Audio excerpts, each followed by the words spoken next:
The following is a conversation with James Sexton, divorce attorney and author of How to Stay in Love, a divorce lawyer's guide to staying together. As a trial lawyer, James, for over 2 decades, has negotiated and litigated a huge number of high-conflict divorces.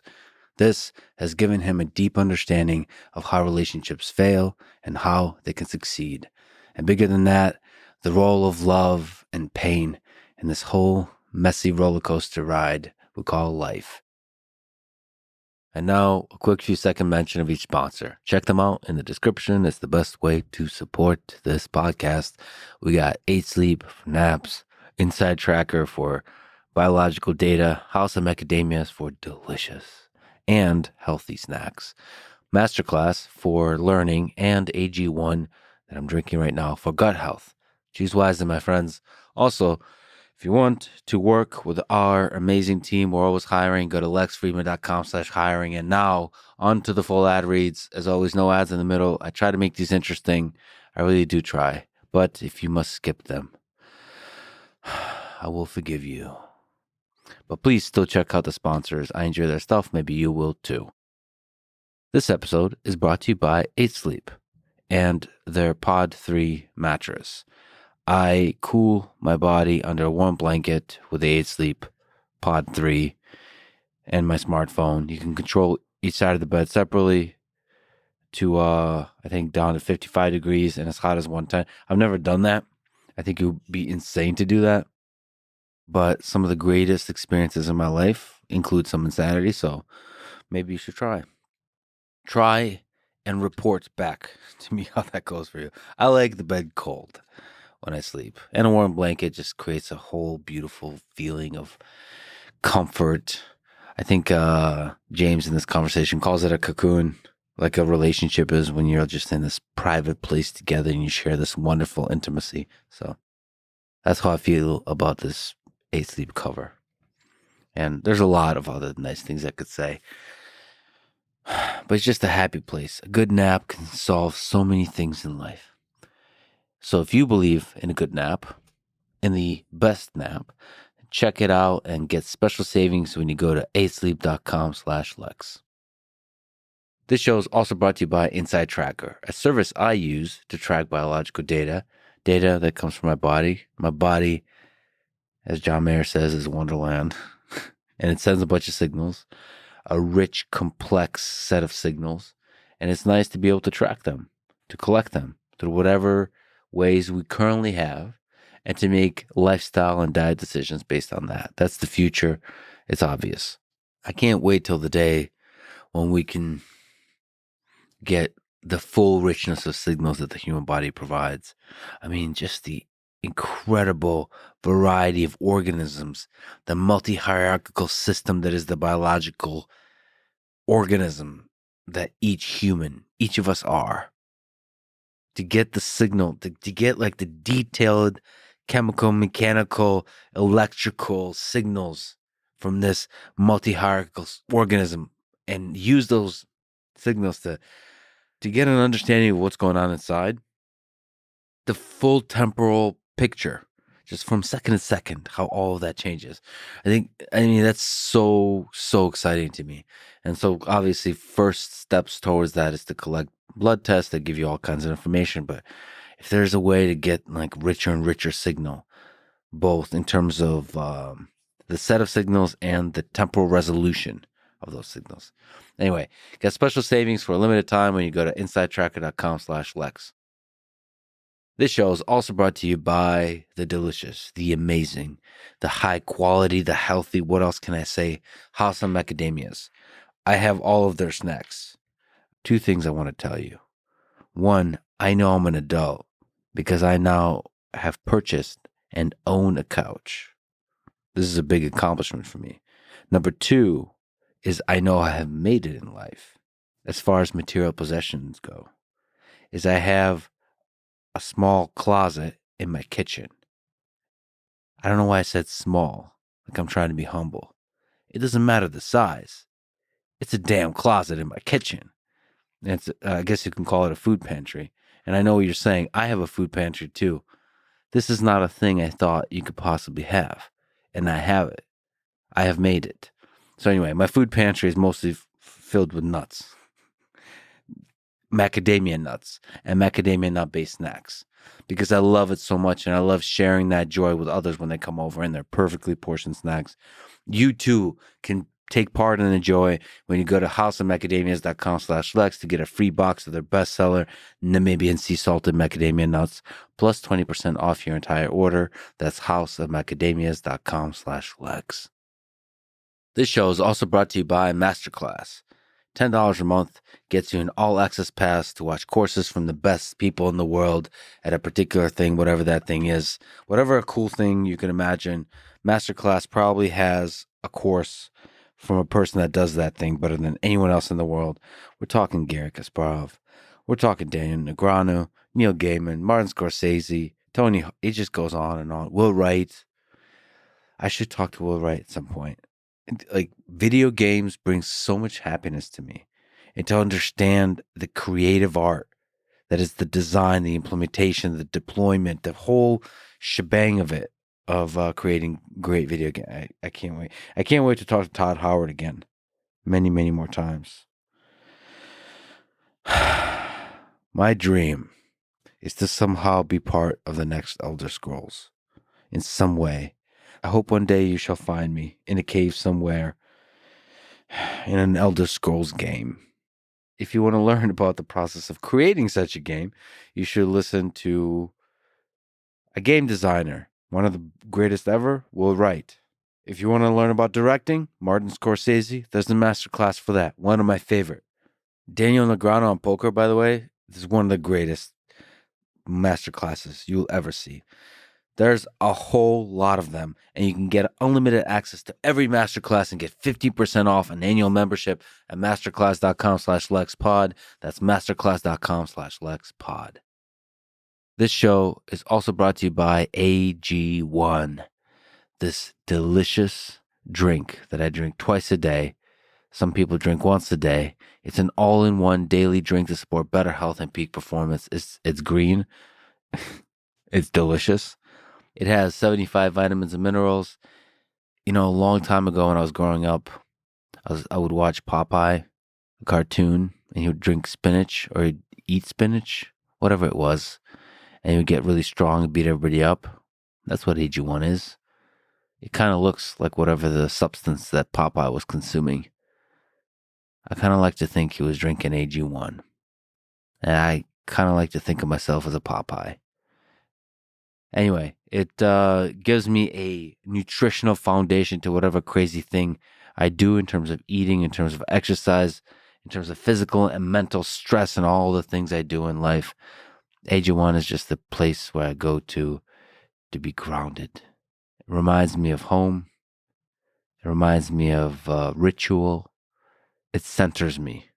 And I just sit there drinking a cold AG1, meditating, relaxing, just having no thoughts in my mind, just watching my breath. Anyway, they'll give you a 1-month supply of fish oil when you sign up at drinkag1.com/Lex. This is the Lex Friedman Podcast. To support it, please check out our sponsors in the description. And now, dear friends, here's James Sexton.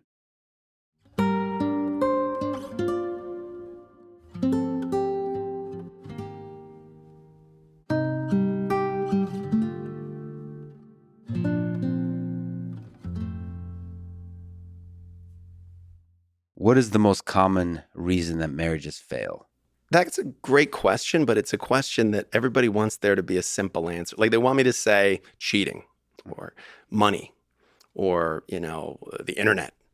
But the reality is, I think it's a lot of little things. It's disconnection. That would be my answer. The reason marriages fail is disconnection. What causes disconnection? That's the bigger and I think more important question, because like Tom Wolfe said about bankruptcy, it happens very slowly and then all at once. Disconnection happens very slowly and then all at once. So most of the time what I think people want is an answer like cheating. But cheating is the big all at once thing. how did we get to the place where cheating was even something you were thinking about doing, or that you would think about and then cross the line from thought into action? And that's, I think, the big question. So disconnection would be my answer. Do you think it's possible to introspect, like looking backwards for every individual case where the disconnection began and how it evolved? Sure. Yeah. This is such a multivariate equation. It's a dance. It's a chemistry. It's what did you do and what did the other person do? And see, the interesting thing about being a divorce lawyer is I'm weaponizing intimacy in a courtroom. So I'm telling, it's full context storytelling, what I do for a living. So what I do is I take my client's story and I have to present it to a judge and make my client the hero in every way and the other side the villain in every way. Now, I have to be careful not to do that in a manner that loses credibility, because even a judge would know. Even a judge is smart enough to know that no one's all good or all bad. But only if you were reverse engineering a relationship and saying, how did this break? You really have to look at both people, the good and the bad, what each of them did that moved the dial in these different directions. And I think that's very hard for anyone going through a divorce to do about their own relationship. We don't know who discovered water, but it wasn't a fish. Like, if you're in it, I don't think you see it clearly. I think as a divorce lawyer whose job is to really drill down on the facts and figure out what's going on in this story, I have to look at both sides. So I have to think a lot about my own arguments, but I also have to think about what's the other lawyer's argument going to be, especially in custody cases. So I really have been forced to look at both sides for so many years, so deeply in relationships, that once you do that, you realize that the good guy, bad guy thing just doesn't apply. I wonder if it's the little things or a few big things that cause this connection. Whether it's, you've talked about granola and blowjobs, but those seem to be stories that you can tell to yourself, like, maybe that story should be explained, or maybe not. You don't think granola and blowjobs is self-explanatory? Almost. I think people can construct a good, like, if you ask GPT, what do they mean? I think the story that would come up is a pretty good one. But, that's a story you tell about when you first knew the disconnection has begun, is when he stopped buying my favorite granola, or when she stopped giving blowjobs. I would say when it's reached like a critical mass. Yeah, phase shift of some sort. Because I think it started before that. When she said, yeah, I used to give him blowjobs, and when we were in our early relationship, and then one day, like, I just was like, oh, well, we don't have as much time. Like, well, I'll wait until later and we'll have sex, and then we both enjoy it. Blowjobs are inefficient. Yeah, exactly correct. So you batch it all together. Yeah, so she said, well, exactly. And they had kids at that point. So I think she really was like, hey, we've got a certain window. Yeah. So let's have something we both enjoy. So I don't think she had any negative intentions there. I think that she was working in good faith towards the betterment of the relationship, but it was having this second order effect. And so I really do think that, yeah, the blowjobs, granola. Anyone who's been in a long-term relationship, I guess it's just worth asking the question, what does this person do that makes me feel loved? Because I think it's very interesting in my own experience in life. Remember, I had a difficult chapter with one of my sons, my younger son, when he was in his early 20s.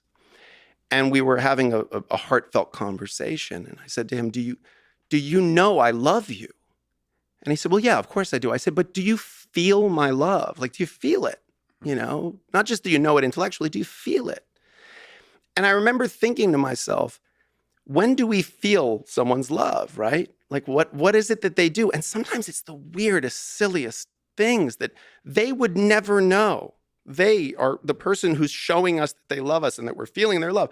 They would never show us. Mm-hmm. Like, if you said, why does this person love you? They wouldn't say, oh, because I always make sure that when the paper comes, I bring it from the bottom of the driveway to the door so they don't have to go out and get it. Or I always hold the door for them. Or I always, like, again, I buy the granola that I know this person likes, or I remembered that they don't like it when I put on this particular record, so I don't put it on. Like, and those are these yes, they're small things, but they're not small. They're kind of everything. Do you think it's good to communicate that stuff? Well, 100%. It takes away some of the power of it, right? When you point it out, then the person realizes, oh, okay, he likes this or dislikes this. So yes, there becomes a deliberateness to it, a conscious. So I understand not pointing that out when it's a good thing. I think when it's a negative thing, like I think in the granola situation, if she had said to him, hey, you used to do this and you've stopped, that feels like something to me. Like she said, she didn't say anything about that. Just like he probably didn't say anything about the blowjobs. Like, I think if there had been a moment of, this is starting, let's talk about it while it's starting. But people wait. From what I can see, people wait until the big thing happens. The financial impropriety, the substance use disorder, the cheating. They wait for that to happen. And then they go, where did we go wrong? And the answer is quite a while ago with the granola. Yeah. So when you notice something, like you notice that little something, talk about it. Because that little something is probably a kernel of a deeper truth. Of course, there's also moods. We're all like a roller coaster of emotions. So you can not bring a granola one day just because you're in this place where just nothing is just cynicism everywhere, just anger and so on. But it's a temporary feeling. But maybe that temporary feeling is grounded in some other deeper current that's actually building up.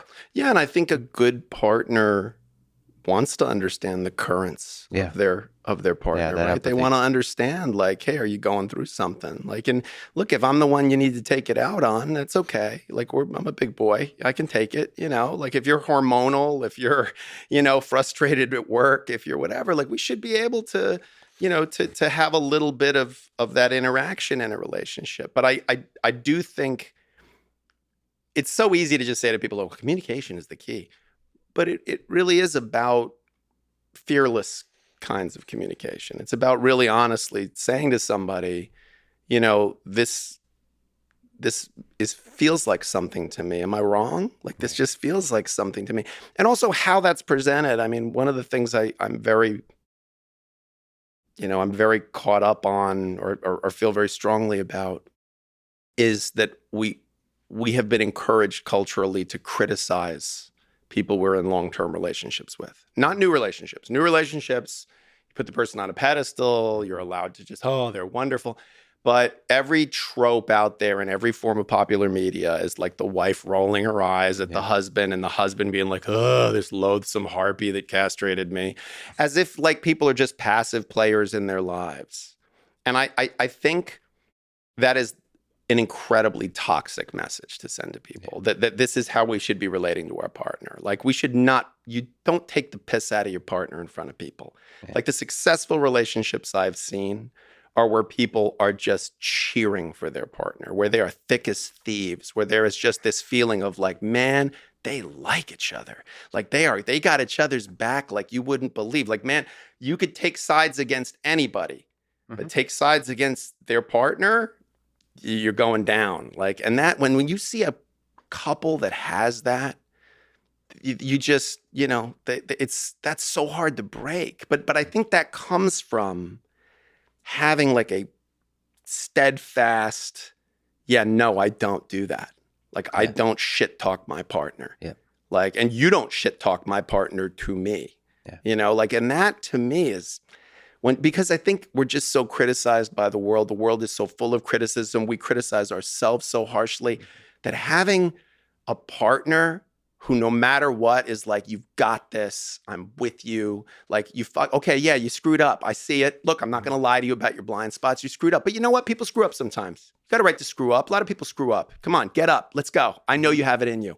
If you have that person like that, I feel like that's a superpower to have that effect on another person. Yeah, one of the things I love seeing, when you look at a couple and one is talking, like in an interview, answering a question, especially like intellectual questions, like, what do you think about the war in Ukraine or something? and then the partner is talking, and then the other person is looking at them as if they're hearing the wisest thing Yeah. ever. Yeah. Like they're still looking at them, not waiting for their turn to speak, not thinking about how's the audience going to take that, but they're looking at them like, God damn, I'm so lucky to be with this smart motherfucker. Isn't that? But there's a scene, and they could be saying the dumbest shit ever. There's a scene in the movie True Romance. Yes, I love True love the Romance. movie. Great movie. I mean, that yeah. Gary Oldman scene is like the greatest scene ever done in film, with Christian Slater and he. But there's a scene in it where she holds up a sign to Christian Slater and it says, "You're so cool." You're so cool, yeah. And I like, man, like that's it. Yeah. That's it. Like I think I say it somewhere in the book that, you go to weddings and like when the bride walks in, everybody's looking at the bride. It's her show. Everybody turns around. It's the first glimpse everybody gets of the bride. And I never look at the bride. I always look at the groom looking at the bride. Because there's this, like, to me, that's like he has this look like this, because this is the first time he's seeing her in the dress most of the time. And also he's seeing her like, holy shit, she's coming down the aisle. We're getting married. Like, but this is it. And everyone's looking at her. And I always look at him because I always think to myself, like the look on his face is like, that's like this feeling of like, holy, yeah, wow, okay. Like that's, everyone's looking at her and she's mine and she's coming up here and we're getting married. And I feel like, yeah, like that kind of adoration, like I think that's the look we're describing is like adoration, like that the words coming out of their mouth, that they're like, yeah, that's mine. That one's mine. That's such a great thing. Like, it's such a great feeling. Seeing the good stuff, like with True Romance. I mean, you could make fun of the guys totally cringe wearing Elvis, like essentially being a fake Elvis with shades and like, what is he doing? It's like watching these kung fu movies. But from her perspective, and from any perspective you could take on him, this is the baddest motherfucker who's ever lived. Yeah. Like he's willing to do those things for me, but not like it's almost like an epic heroic figure. Yeah, and we're living in this epic hero story. And what does that do to him, though? Yeah, that's what. See that's the point. Like if there's a point to this whole thing, this whole couple thing, isn't that it? Yeah. Like I don't understand this idea of, we had a successful marriage. We were married for 50-something years. We were miserable for 47 of them, but we hung in there. Like this is an endurance event. Like the primary relationship of your life, you've decided you're going to turn into like a 50-mile trail race. Mm-hmm.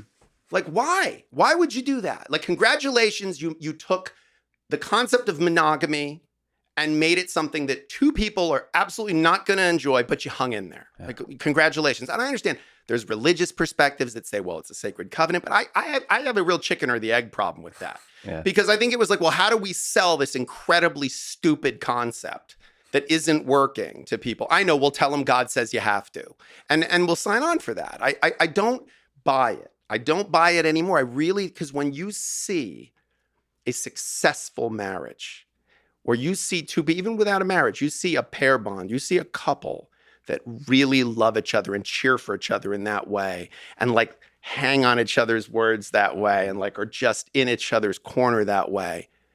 You see the fake shit instantly. Yeah. Like you see the difference right away. It's like if the first time this is the first time I've come to Austin.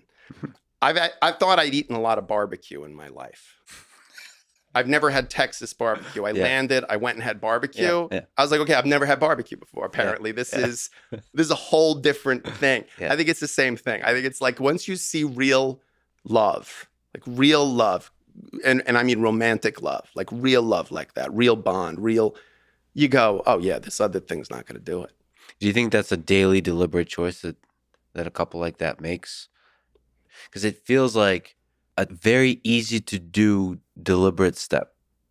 Mm-hmm. Like choose to see the brilliant in it, the beautiful in it. And almost immediately everything shifts and it becomes this momentum where all you see is the beautiful and all you see is the brilliant. That is a conscious choice. I think approaching life that way is a conscious choice. Approaching any relationship that way is a conscious choice. I mean, looking at someone who hurts you or does something hurtful to you and thinking about what's going on in their life that they're doing that or what's happening with them. Yeah, that's a very conscious choice. And I think a better one, a better one than seething in animosity and letting that eat you alive. But I don't know that I don't think it should be so difficult. Like with our children, with our pets, we don't have this problem. Like you never have someone look at their dog who they've had for 8 years and go, I got to get a new dog. Like I've had this one for 8 years. Like I got to get, like puppies are so cute. What am I doing with this old dog? Like it's the total opposite. They're like, oh my God, this is like my dog. This is my dog. Like the smell of the dog is like, this is my dog's smell. The bad habits of the dog. You're like, oh, it's my stupid dog that does stupid things. And it's not like that has to be a conscious, like they wake up every day and go, I should be grateful for the dog. Like it's just visceral. It's in them, you know? And so, and your children, like people's children, you know, it's why people are like not aware of how annoying their children are because they're not annoying to them. Like I get it. Like to you, the sound of your kids shrieking is like, oh, my kid's having a good time. And you don't get that. And see, when I hear that, I try to hear it with those ears. Like, oh, that, like I'm a parent. I get it. My kids are adults now, but like, I get it. Like, so when I hear a kid shrieking, I just am like, like to that parent, that's the sound of that kid having a great time and good. Like, it's so nice that that's in the world.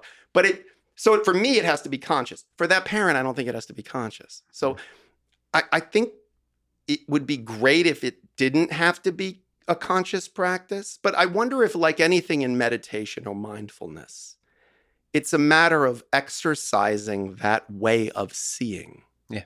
And then once you've come to that, it becomes does easy. Itself, right? Like it really does. Like I think it initially has to be a conscious practice. And by the way, it's easier to make it a conscious practice before it started to fade, right? Like that's what's so amazing about marriage is there's like almost 8 billion people in the world and you're picking this one. So when you marry, in theory, like the stock's at its highest, like you're as crazy about each other as you could possibly be. So that's the time to get into this mindfulness, to get into this practice. Not once it's like the wheels are starting to come off. It's much harder. It's like gaining a bunch of weight and then saying, okay, how am I going to lose the weight now? Well, I think that even before marriage, like right away, just see everything as beautiful. Let me quote BoJack Horseman on this. When you look at someone through rose-colored glasses, all the red flags just look like flags. That's great. There's a certain sense where if you from the very beginning, of course you could end up in toxic relationships that way, but you know, life is short. You're going to die eventually. Might as well really go all in on relationships. There's a line in Drugstore Cowboy, which is a great film, where he says, we played a game you couldn't win to the utmost. Yeah. And I think life is a game you can't win. And so you play it to the utmost. Like to love anything is insane because you are accepting that you're going to lose it. Like I'm a dog person and you get a dog and you've just resigned yourself to unbelievable pain because this thing's going to die in like 10 years, maybe 15 if you're lucky. And why would you open your heart to that? Why would you because the joy is just so wonderful of it, of the ride up until it. Same thing with us. I mean, every marriage, every relationship, every love is going to end. It's going to end in death or divorce. So why not like just go in? Like go in and just get weird, you know? Like don't define it the way that's, I mean, look at, you know, again, we keep going back to True Romance, but just get weird. Like, yeah, I love this Elvis pretending to be weirdo. I love this, like, you know, like former sex worker who's like, you know, like whatever, like just go in, like love this person, have them love you. Don't worry about what everybody else is doing in their relationship. Like we're in such, I mean, it's not to me surprising that as the performative aspects of life on social media increases, people's satisfaction with their relationships and the divorce rate, you know, is following the same trend because I think everyone's going, well, what's everybody else doing? You know, well, how much sex is everyone else having? The only two people that should worry about how much sex you're having are the two people. If the two people are happy in the relationship, great. Then what does it matter? What does it matter what everybody else is doing? Yeah, there should be an element to great relationships and great friendships of like, fuck the world. It's us versus the world. It's us. Yeah. And that's what I mean when I say that thick as thieves, like when they're like a unit like that, because it's just us. It's just what we want. It's what we like. And that's why I said, like, you know, even when it comes to sex or things like that, like if you can't be candid with your partner about whatever weird shit you're into or what fantasy you had at any particular, well, then who the hell can you be candid with? I mean, because you're going to either go without or go elsewhere. Mm-hmm. And neither of those is a particularly healthy option or helpful option. It's the start of that decline. So why open yourself to that decline, which invariably is just the path to the chair in front of me in my office? Yeah, you have a full section in your book on foot fetishes. I do. Yeah, which is funny because I don't know anything about foot fetishes. Yeah, Me like neither. I'm not kink shaming anybody, but like there's nothing sexual about feet to me at all. Like I just don't get it. But I mean, listen, if people like things, it's good, you know. But yeah, I have had clients that have odd fetishes or sexual proclivities or things they want to do, and they don't share it with their partner at all. And then they find an outlet for it because they try to go without it and that doesn't work. So they try to find some other outlet for it. And then that's interpreted as a betrayal and it creates distance and people split up. And of course, everybody likes to have like a bad guy to blame it on. So when you say, well, why'd you guys get divorced? Oh, because he secretly had a foot fetish and he was on these message boards, like meeting people. Well, it gives you an easy answer as to why the two of you split up. But I don't think, most divorces have such simple answers as it was a foot thing. But I also think too, like, listen, if you got a partner, I mean, we all do stuff that we're not super into because we're in a relationship. And that's what part of it is. Like, do you really want to go see that chick flick? Do you really want to eat at this restaurant? Do you really want to go to her cousin's wedding? No. But, part of being in a relationship is, okay, if you're into this, I'm going to pretend this song's a good song, even though it's not my favorite song. And I think, I just don't know. We've turned sex. I mean, sex has been so politicized in recent years. Maybe it always was.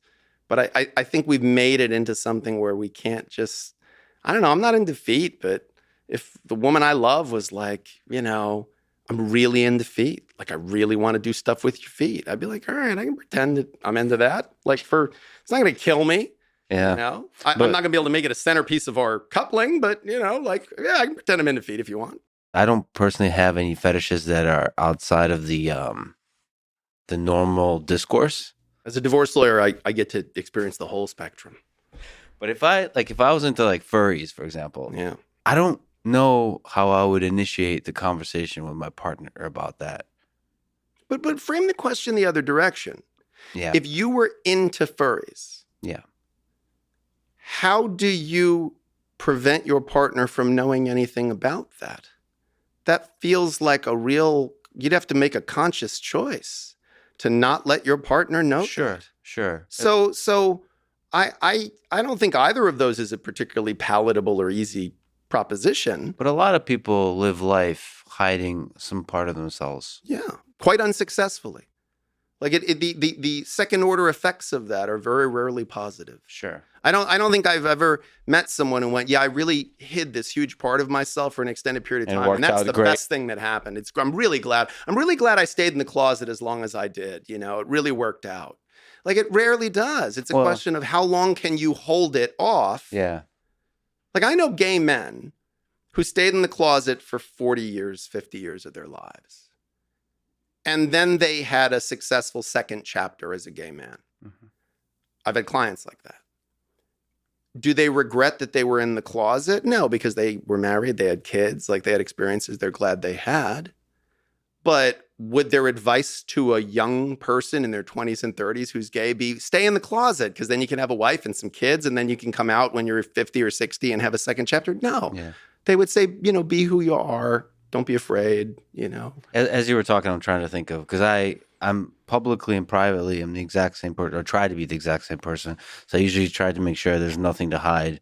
But I was trying to come up with a counterexample for you for if there's good things to hide. Well, there could be like past relationships. Like if I, slept with thousands of women or something like this, maybe you want to put that to the side when you're having you don't want to be there's a difference between being honest about something and being indelicate about it. Right. You know, like I think we all do this with lovers. Like any of us who've been in more than one relationship, you would not, you know, at the end of sex be like, that was the third best sex I've ever had. You know, like it's just indelicate. It's rude, you know? So I don't think it's a matter of like total candor at all times. But I think if we're using the furry example, and I'm not picking on furries. I just think if that is a proclivity that is anything other than a passing thought, like it's something that you just keep coming back to, then you're making a conscious decision to withhold it from your partner. And what is that out of? I mean, I would say it's probably out of fear. I'm not a psychologist, but it's probably out of fear. Mm-hmm. Fear that they would reject you, that okay, well now, see, I genuinely believe that this, you know, I'm very conflicted in my religious faith, but I don't know that I believe in the devil. Mm-hmm. But if there was a devil, I think his principal function would be to convince us that we are so bestial that God couldn't love us. It would be to convince us that we're awful and that we should just lean into the awfulness. And I know the greatest low points of my life came whenever I just went, you know what, I'm just awful. I might as well just behave awfully. And I really believe that when you push down parts of yourself, like your sexuality, like your insecurities, your true feelings from your romantic partner, the person who's supposed to be your number one, you are making sure you will never feel their love. Because they don't love you. They love the you you've presented to them, which you know in your heart is not the authentic, honest, real you. And so if you know you're super into furries and you don't tell your partner about that, and your partner says, I love you so much, and you know what I love? One of the things I love about us is we have such great sexual chemistry. You'll never feel that love because you know, yeah, that's not true though. She doesn't know. She doesn't know that actually I'm not really satisfied. And there is this thing that I want that I know I can't even tell her because I'm so ashamed of it. Like that doesn't feel like a good option to me. Yeah. Yeah. So that kind of vulnerability is essential to intimacy. You know, I'm prone to jiu-jitsu metaphors, and this is one of the first conversations where I can actually use them because the person I'm talking to is a jiu-jitsu person. And people should know that you are a quote-unquote jiu-jitsu person. You have been afflicted with the disease. I am a brown belt under Marcelo Garcia, and I am like a 7-year brown belt now. So which is the right way to be a brown belt. And also I am, you know, late middle-aged, middleweight and moderately talented. So I'm training at that academy with so many incredibly talented people, and training in New York City where there's so many unbelievably talented people. You're constantly humble and feeling like you should just be wearing a blue belt all the time. But a lot of, I think, as you know, and as most people who practice jiu-jitsu know, you start to sort of see jiu-jitsu in everything. I genuinely believe that in love, you have to give something to get something. You have to everything you do creates a vulnerability. You know, every move you make in jiu-jitsu creates opportunity and creates vulnerability. And so you have to be willing to create vulnerabilities in order to get any leverage, in order to get any progress, in any way to move the position. You know, you don't want a marriage that's just two people both in 50-50, you know, like you're just sitting in that guard doing nothing. You know, you want it to actually move along. Yeah, I mean, that's the way I see love and relationships is you should take that leap of vulnerability, give the other person the option to destroy you. Well, you have to expose.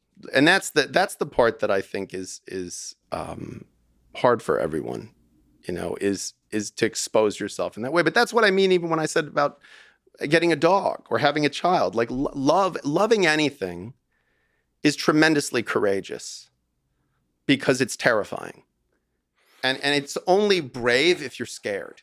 If you're not scared, you know, it's not brave, it's just stupidity. It's just, you know, it's bravery when you're afraid and you do the thing anyway. And so love is like, yeah, it's scary. Like I don't care who you are. Like being, in the jiu-jitsu community, like I'm around, as you are, all, like incredibly tough people, like physically tough people, mentally tough people. But, I've seen some of those people taken down by a 120-pound woman, not from a grappling perspective, but they are taken apart by a woman in their life. And vice versa. I've seen men, who like, it really is shocking how much leverage we give to our romantic partners and how little genuine discussion we really have about it, how much we really are ever trained to think about it. There's nothing in school that teaches us about it. So much of literature and art is an idealized version of it. So little of it is real. And no matter how it evolves, even when it ends in tragedy or drama, I feel like what people don't do enough is appreciate the good times. Like appreciate how beautiful it is to having taken the risk and to having experienced that kind of love. I mean, when you look at people that are divorcing each other, there's a Edgar Allan Poe quote: "The years of love have been forgot in the hatred of a minute." I always kind of am saddened, like deeply saddened, how people seem to forget how many beautiful moments have been shared when some reason, some drama, some breakup leads them to part ways. Yeah. It's interesting that you came to that not being a divorce lawyer, because I've felt that way for a long time. And I really try to say to my clients, like in the courtroom at the negotiating table, I have a role to play where I have to be sort of like a pit bull or some kind of a courtroom sociopath. But behind closed doors, like I'm very candid with people. I'm trying to be much more emotionally attuned with them. So you're an empath in the sheets and sociopath in the streets? Exactly correct. Okay. That's well said. I get a new tattoo idea. That's good. I like that. But I do believe when I'm behind closed doors with people, I say to them, how you end things is going to be how you're going to remember the whole thing. And that's unfortunate because, you watch like a 2-hour movie, and if the last 15 minutes of it sucked, you go, well, that movie sucked. Like, well, the first hour and 45 was great, but you walk out with this bad taste in your mouth. I'm genuinely in awe of how easily people forget that they loved each other. And I'm amazed because by the time I meet them and by the time they hire me to be a weapon against the person they were in love with, there's nothing but animosity there. And so I have to try to imagine what these two people looked like when they were in love with each other and how that even existed.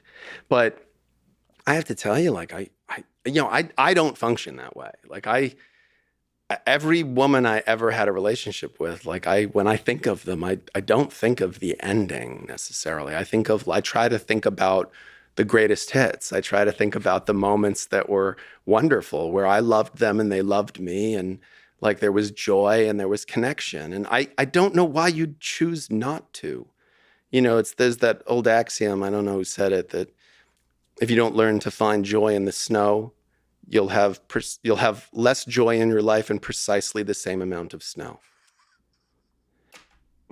And I genuinely believe, like, okay, the relationship ends. This is where it ends. We're done now. I am making a choice as to how I will remember you. And we do it in relationships. Like I always tell people, if you ever want to see a couple light up, if they're ever like the couple at the table that's, it seems like they got in a fight or something, ask them how they met. And most people, when they talk about how they met, like their face softens. They both, and the other person looking at them telling the story gets that look you were talking about before. Yeah. And because they remember that thing and how they felt at that moment. And when this person was a choice, not a default, not their automatic +1, but the person they asked to the wedding. Not the, of course you're bringing her, it's your wife. You bring your fucking wife places. Like it was still, hey, there's like, 3.5 billion women and I'm picking you, like that feeling. And I don't know why when a relationship ends, you can't do that. A lesson I learned when my mother passed away she had a 2-year terrible battle with cancer and was on hospice and was very, very sick. And it was a very slow and awful end. And I remember one of my worst fears was that this is how I would remember my mother for the rest of my life. That I would never be able to think of her, that I didn't think of what she had become in the last months, where she was withered away to nothing in this bed, you know? And I learned over time that memory is very kind, that like that faded somehow. And that now, like when I remember her healthy and vibrant. I remember her laughter. I remember positive things. Some of that is I like to look at photos of that, but some of it is just how I think memory works. And I don't know why we don't apply that to relationships. And I think part of it is because we have this binary view of relationships, that it's either success, which means you live happily ever after for the rest of your lives and die together, or like in short succession, or it was wrong, it was awful. And I don't understand why that would have to be how we do it. I think we could look at relationships like what they are, which is chapters in a book. And that book is our life. And those chapters all have significance. And none of them the later chapters, none of them would happen without the prior ones. Mm-hmm. So there's this beauty to me of that. And I don't know if it's a choice or if that is how it is. And the rest is just narrative that we've put on top of it culturally for some reason. Well, I think to push back a little bit, I think memory can also, I think it is a deliberate choice, because I think memory can basically, that's how trauma works. It can surface the negative stuff, and the negative stuff completely drowns out all the positive. So I think it's a deliberate choice to make your memory probably work that way. You know, in relationships, betrayal can do that, right? Sort of cheating, infidelity, like one event can almost erase the entirety of your understanding of the past, and all the memories are sort of shrouded in this darkness of, okay, what I believed was true is totally untrue. And sort of to overcome that and still appreciate the beautiful moments. I'm continually astounded by how long the hurt and anger of betrayal can reverberate. I have clients who were 4 years, 5 years past when the divorce ended, the cheating was discovered, and they're as angry as they were the day they found out. And I don't know what that's about. Because I also have clients that they like look back on it and they go, you know, we screwed up. Like we were, you know, we didn't do the best, but we did the best we could do at the time. And, you know, there should be stars for wars like ours, you know, like there should be champagne for the survivors. Yeah, that's beautiful. Like we made it through, you know, like we survived it, and we were fools, and we were fools for love. And there are worse things in the world to be fools for. But I also do think that most relationships where there was infidelity, and it's not a popular thing to say, and I'll get pilloried for it, but great. You know, I just don't know, and I don't want to blame the victim of infidelity, but was the relationship really where it needed to be? Like, were you truly the most just dutiful spouse who was seeing this person's needs be met?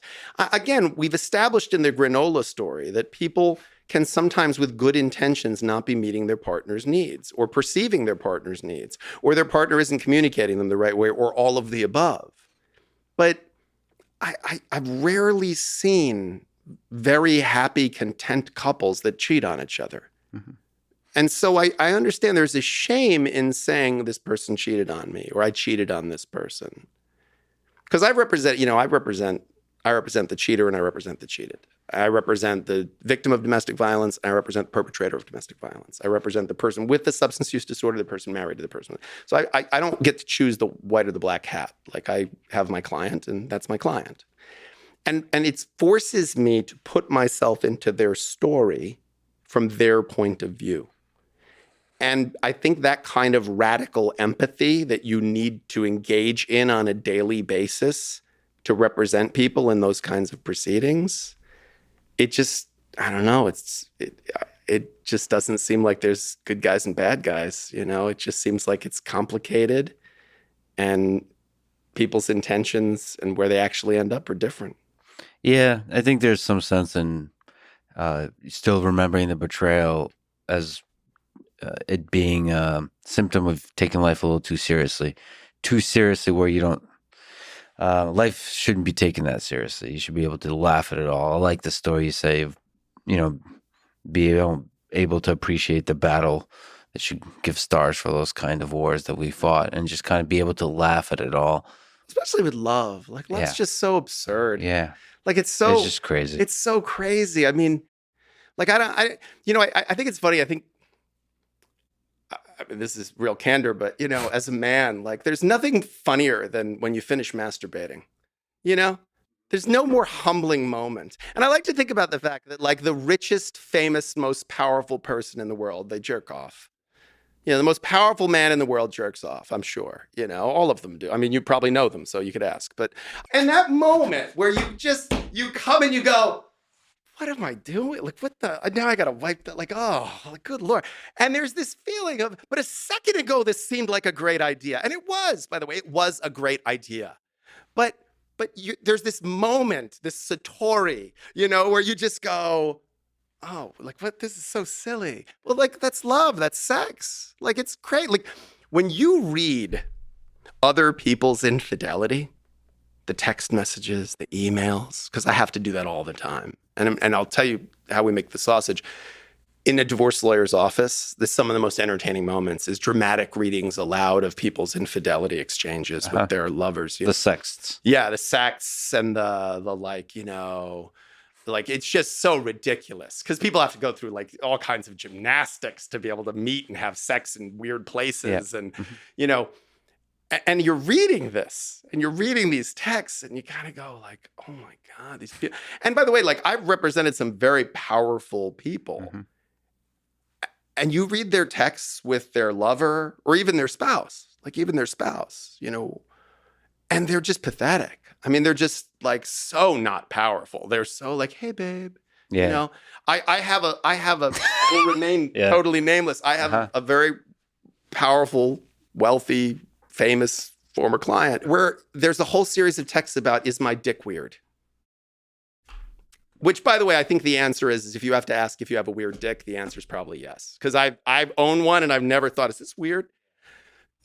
But I the fact that you're having this discussion, like, it's absurd. It's hilarious. Like, love is hilarious. It's bizarre. It's such a weird vulnerability. It's such a basic, visceral human need. You know, it really is something that we just, you know, it's mysterious. But it doesn't have to be that complicated. I don't think that even betrayal, like I said, it doesn't have to be that complicated. I think we can frame it differently. Yeah, you can laugh at the whole thing. I mean, I think what we don't often do with ourselves is look back at text or look back at emails or look back at Google search. I did that recently. Just looking at what I searched for like 10 years ago, 15. It's like, forget last week. Just look at your Google searches last week and you're like, wait a minute. What? Right. Why did you just search for this 50 times? Right. Like, why did the Karate Kid 3 pop in? Yeah, exactly. My head? Why? You know? Like, you're like, where's Ralph Macchio now? And who is he dating? Why is, and then mother, and then you're like, and then a restaurant nearby. Yeah, exactly. Like, how did I go from this to that? But it made sense at the time. Yeah. So when you ask someone, how did our relationship fall apart? It's like looking at the Google search history of yourself from 10 years. You don't even know why you were thinking about those things. Yeah. And now you want to understand why you did what you did, felt what you felt, she felt what she felt, she did what she did, and why the two of you, how you impacted each other and interacted with each other. Really? You think that's doable? But you've in the courtroom, does that come up like text messages with that resulted in with whoever you're cheating with? So you have Yeah, I to. mean, cheating doesn't come up as much because most states are no-fault states now. So why someone's getting divorced, whether it's infidelity or, it doesn't matter. There's no good spouse bonus or bad spouse penalty. Oh, there isn't. I mean, can you No. elaborate on that? Like that's. Well, we've had times where we have to prove infidelity because we want to prove what's called wasteful dissipation of marital assets, which means that you were spending money that was marital money Mhm. on a paramour. That's what the legal name for for a boyfriend or Nice. girlfriend in the marriage. And usually the person calls it, that whore Yeah. or that piece of shit. Yeah. But we call them It the rhymes. paramour. It rhymes, Yeah, the though. paramour. Yeah. And sometimes we have to prove inclination and opportunity. We have to prove that this person had the inclination to cheat and that they had the opportunity to cheat. And then we want to show that, okay, so when they went away, that should be considered dissipation of marital assets. So if you go out to dinner with your brother, you didn't dissipate the marital estate. But if you bought your paramour a Tiffany bracelet, that would be a dissipation of marital assets, and the person's entitled to a credit back for that from what was taken out of the marital estate. So we do sometimes have to authenticate text messages on the witness stand or in depositions, And what's interesting about that is the way people approach it. Like people sometimes try to pretend, oh no, this is just my good friend, and which is just like you kill your credibility, if you, oh no, she's just my very good friend. She's not. That makes no sense whatsoever. Or no, we were just friends at that point. And then several months later is when once this marriage was over, that's when we got together as partners. Right. That's ridiculous. But sometimes people just own it. Just own it. Like I did a deposition of an executive once and, opposing counsel thought they were going to really hit him. They were like, and looking at this credit card receipt, what was this charge for this hotel? He was like, oh, that was for a hotel room that I got with my girlfriend. And you were married? Yes. Where did you stay at the hotel? We didn't even stay. We actually just did like an afternoon delight, rolled around in bed for the day. Yeah. And it was like, well, now, took all the thunder out of that. What's the downside of doing that? That seems like a really... There wasn't. It actually, I think, helped his credibility. He was my client, so I thought it was the right move. We hadn't really discussed it in advance, but he was naturally intelligent enough to go, yeah, my credibility, like I'm not going to lie under oath. I'll admit what it was, but I'll do it in such an, we did it like at the end, like Eminem at the end of 8 Mile. Like it was very like, yeah, I cheated on her with this person. Now tell these people something they don't know about me, And that's kind of how I try to, as a trial lawyer, we actually, in my firm, refer to it as the 8 Mile strategy, which is like, we will, if I know there was a text message sent, you piece of shit, I hope you die. My client sent that text message to his co-parent. I on my examination of my client, I will say, I'd like to have this marked for identification, shown to the witness. What is that? Nice. It's a text message. Who's it to? Plaintiff. You sent it? Yeah. Read it out loud for the court. Do I have to? I think you should. You're a piece of S. Does it say S? No. What does it say? Yeah. Well, it's a profanity. So you say it. Say, you piece of shit. I hope that you die. Yeah. You sent that to her. Yes. Why? I was really mad. Do you think that was good? No. Do you think it was helpful for your co-parenting relationship with her? No. Why did you send it then? She sent me like 50 texts exactly like that. And I never responded. And I pushed it down every time. And then finally, I just blew up at her. If you had it to do over again, would you do it differently? I wish I could say I would. But the truth is, I'm human and I was at my limits. And I'm watching opposing counsel cross out entire sheets of their cross-examination because it's gone now. They thought that they had their like Perry Mason moment. They had their like, did you order the code red moment? And it's gone now.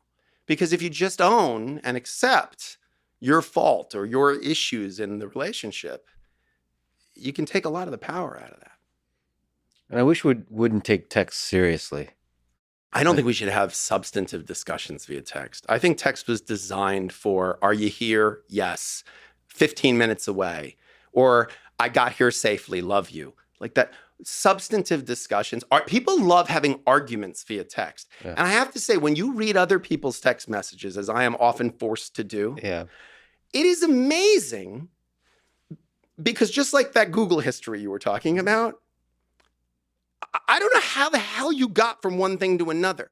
Like I was just reading on the way here in the car, I was reading through a text exchange between two co-parents in the middle of a custody thing that I'm involved in. And it's like, you piece of shit, you never cared about anything, and I'm going to take, you have no right to take the kids from me. And then the next day, nothing in between. The next day, Maddie got a good grade on her science thing. Oh, that's great. She's doing so well. It makes me so happy. Yeah, her teacher said she's doing really well. Yeah, that's really great to see. I'll be there about 15 minutes late. No problem. See you then. Wait, like it was a day ago. Was there some, I want to know, was there a phone conversation in between where one of you went, hey man, listen, I'm really sorry about that. Oh no, look, we were both pissed, whatever. Or is it just like you did that and then we're supposed to pretend that didn't happen and now we're just going to talk about what Maddie got on her test? Yeah. Well, sometimes a good nap or a good night's sleep can solve a lot of emotional issues. I totally get it. But is there some, if you're looking just at the texts, like it begs the question, wouldn't you take the nap and then go, hey, listen, I just woke up from the nap. It turns out I was really tired. Like, does that not happen by text? Oh no, that's because sometimes it's hard to probably apologize for being an asshole, right? So I think we use just text. We humans use all kinds of forms of communication to kind of vent. I think it's the wrong thing to do, but people do that. Text has a permanence, though. It's writing. I mean, it's writing. You think like a lawyer. I like it. I do think like a lawyer, but lawyers think like detail, and why would you write that down? Like, writing it down, like, would you write it down and would you put it on a billboard in Times Square? Because like everything you say on Facebook or Instagram can and will be used against you in a court of law. Like every photo you post. I mean, that's going on with what's his name? Jake Paul or whatever Paul and Dylan Dennis right now. That guy's girlfriend, every picture that's ever been put on the internet of her by her is being weaponized right now. To reference an earlier part of our discussion, that's love. You take a big risk putting it out there. Yeah. Putting out there on text, putting out there on social media. You take but risks. Is the reward of doing it via text worthwhile? Listen, the reward of love, I think, is worth the risks of love. Mm-hmm. But the benefit of communicating by text, does it merit that risk of that being in writing that the person can reflect on and review and scroll back and get heated up again about? I don't know. We just take risks and we're vulnerable with each other. There may be something about text that, for whatever reasons, inspires a kind of candor. Because I think it is a new way to communicate, right? Yeah. In the scheme of things. And so sometimes, we don't know the thing until it's really come into existence. So I don't know. I think it started as something that we just communicated in a very extemporaneous, unplanned way. Like texts were meant to be, I'm here, I'm outside, whatever it might be. And so what happens when you start to talk about more emotional, deeper, bigger things or visceral things or more emphatic, passionate things using a technology that was originally just being used for that other purpose? I don't know the answer to that. What I do know is, yeah, as a lawyer, A, from an evidentiary perspective, and B, I just know what it looks like on the outside.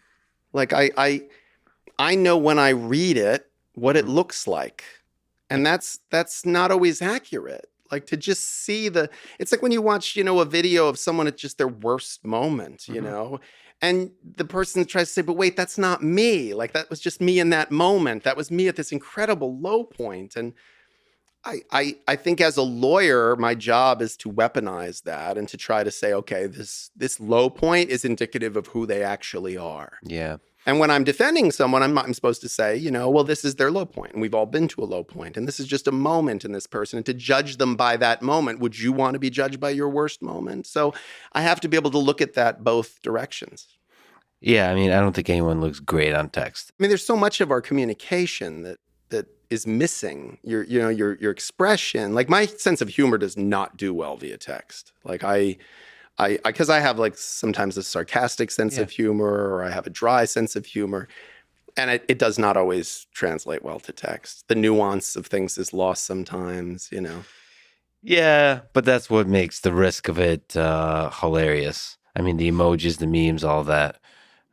Taking a risk. There's a risk with a text if you do some like dark, dry statement, right? Hmm. That's a joke, and then the pause, and then there's no response for a couple hours. I mean, that's beautiful. I don't know. Yeah. Well, it is like That's it's this, it's the gap between the two trapezes, like once you've hit send and you're like, well, let's see where this goes. Like, this is coming back now, and you're waiting and waiting. It's like that moment of just hang is, yeah, that's a rush. I mean, that's a rush. That's a beautiful thing. Well, I have my friend Michael Malice living close by, and if the courtroom were ever to see the text between us, we would be both You'd be in jail Okay. for So we know who to subpoena. many years. Subpoena, yeah. When this finally comes out, when I have my we're gonna have Johnny Depp Amber Heard get moment, the subpoenas ready. we'll get Michael Malice. Well, but that was one of, the Johnny Depp Amber Heard thing was a great example of in a gunfight between those two, everyone was cheering for the bullets. I mean, I don't think anybody looked like a hero. They both looked like what they are, which is humans, really Yeah. flawed humans who had, it really is like that People magazine thing, stars, they're just like us, like we watched that and went like, oh yeah, they're just like us. Like they cannot keep it together. They cannot they just have these ridiculous toxic moments where both of them looked awful in that trial. Well, what do you take away from that trial? Just given all the work you've done. I mean, for me, I don't know if you can speak to that. It's probably the first time I've seen that kind of a complicated relationship, even just to say a relationship laid out in this raw form, Yeah. like the fights of a relationship. Yeah. My feeling about that trial is there is no amount of money that would be worth laying that kind of stuff bare publicly. For you, if you were Johnny For Depp, me, yeah. or There's if you no were amount Amber of Heard, money. I don't know which. Because they both look awful. They both look awful. And I don't think I'm qualified to say if one of or both of them are awful. But they both had moments in that courtroom where their behavior and words looked awful.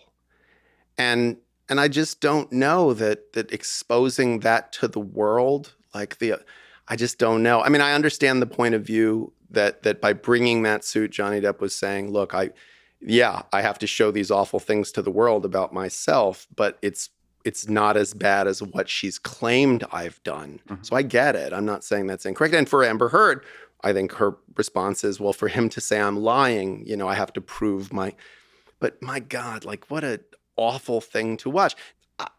It was all it really is just another couple. There's so, how banal that is. How many So this kind of those- stuff happens a lot. a lot. It's the norm. It's not the exception. They just happen to have a grand scale because they have, lots of people around them and Yeah. lots of money. But yeah, it's all that kind of dysfunction, that kind of chaos, that kind of he said, she said, two people with completely differing histories of what happened in the marriage, false allegations of domestic violence or true allegations of domestic violence that are completely denied by the person. And you have witnesses that'll say, oh my God, they never engaged in any kind of, because again, no one engages in domestic violence with company over. You don't invite friends. People always say, oh no, I saw them. They seem so happy. People always do this to me as a divorce lawyer. They come in and they go, well, here's photos of the kids, smiling with me. So that's proof that I'm a good dad. And I'm like, there's photos of Jeffrey Dahmer smiling with people he ate later. And you think these photos prove something? I don't, the lack of, I'm in the middle of a very complex domestic violence trial. And the entire defense on the other side is, well, we have photos of them on vacation where they look very happy, and she never called the cops. That's no defense at all. Mhm. Most victims of intimate partner abuse don't call the cops. They don't self-identify as victims of domestic violence. And they probably have many stretches of time of intense happiness or happiness. Of course. And by the way, perpetrators of domestic violence are charismatic. How else would they get victims? It's not like if they were ogreish, no one would sign on for that relationship. Yeah. It's that when they're good, they're so good that when they're bad, you go, but wait, no, that's not him. The really good person's him or her. We saw that in the public testimony of that, Depp Heard thing is there were moments where you look at her and go, oh my God, I want one just like that. And there are moments where you listen to the testimony and go, oh my God, she's awful. Like, what? That's just evil. Yeah. And the same for him. So I really, this should teach us something about how not only are there two sides to every story, like that there's just so much complexity and nuance to these stories. But I think everyone was asking the question, whether you were Team Depp, Team Heard, or Team I could care less about either of these people. Everybody's looking at it going, why? Like, why? 8 billion people in the world. Why did you stay together? Just break up. You're miserable. It's obvious. It's obvious you're not. This can't be worth it. I've actually become friendly with Camille Vasquez, who's the lawyer on the Depp side. She's an incredible woman. Great lawyer. And just a great human being. Just how passionate she's about her work. I mean, you radiate this kind of same passion. Like, she's just truly happy doing what she does. Yeah. And but also where the stress of a case it is like takes on, like becomes her. She's you can't sleep, all this kind of stuff, which is fascinating. I think that's a function of our professions. We even after 20 plus years of doing this, like the night before a trial, I can hardly sleep. And Excitement, fear. Yes. Okay. All of that. And I even have moments as I pull up to the courthouse and I listen. I wear certain cufflinks that are like my lucky cufflinks or something. And I pull up to the courthouse. I walk into the courtroom and I have this feeling in the pit of my stomach. And then it starts. And the moment it starts, something in me goes, oh yeah, I know how to do this. Yeah. And it's instantly like I own it. I love it. And it's the people that love this job, you know, being a trial lawyer, being particularly a divorce trial lawyer, family law trial lawyer. I love it. I love it more than I loved it when I started doing it. I still, you know, I can't imagine spending 5 days a week looking forward to 2. You know, I love what I do. I don't know that I'll ever love anyone or anything more than I love the work.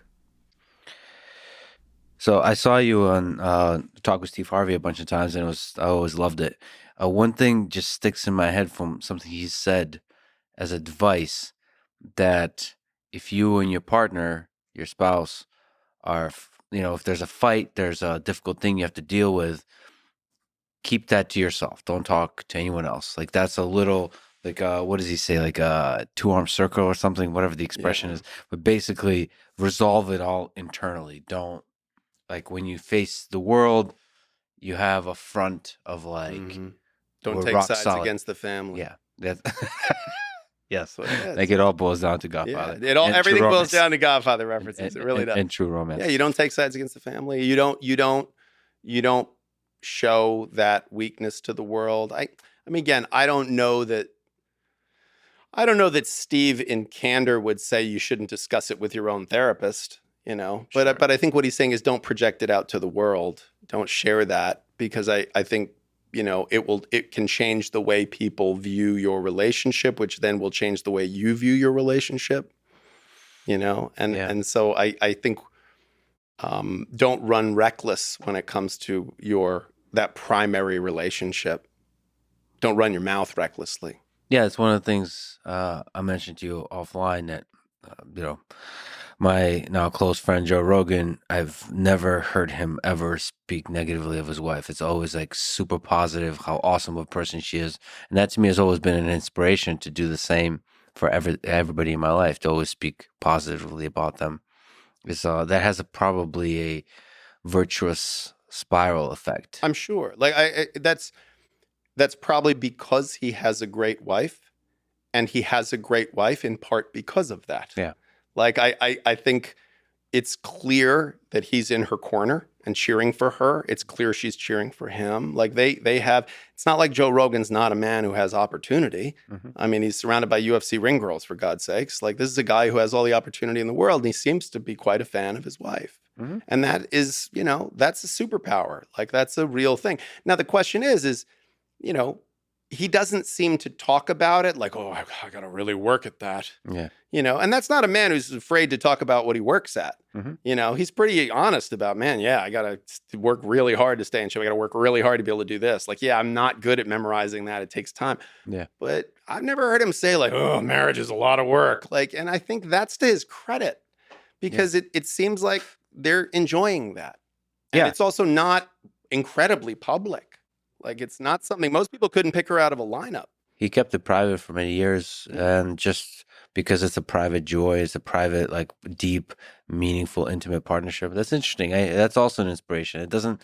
Not everything about your life has to be this, like, look at me, I'm happy. Like, I'm in a happy relationship. Everything is wonderful. Especially that. I think there is something about the womb-like, cocoon-like joy, of like love, when you're just tucked in, snuggled in, like just pressed against each other with that, like that's such a, it's just the two of you. Yeah. Like, and that's lovely, and that's such a good thing. And I like, we were just dying for connection, and that connection is so big. It's so everything, one of my earliest psychedelic experiences, probably when I was a teenager, but a theme that's been persistent in every psychedelic experience I've ever had is this idea of like everything is connection. Everything is being pressed to someone and with them, like the warmth of human connection. Like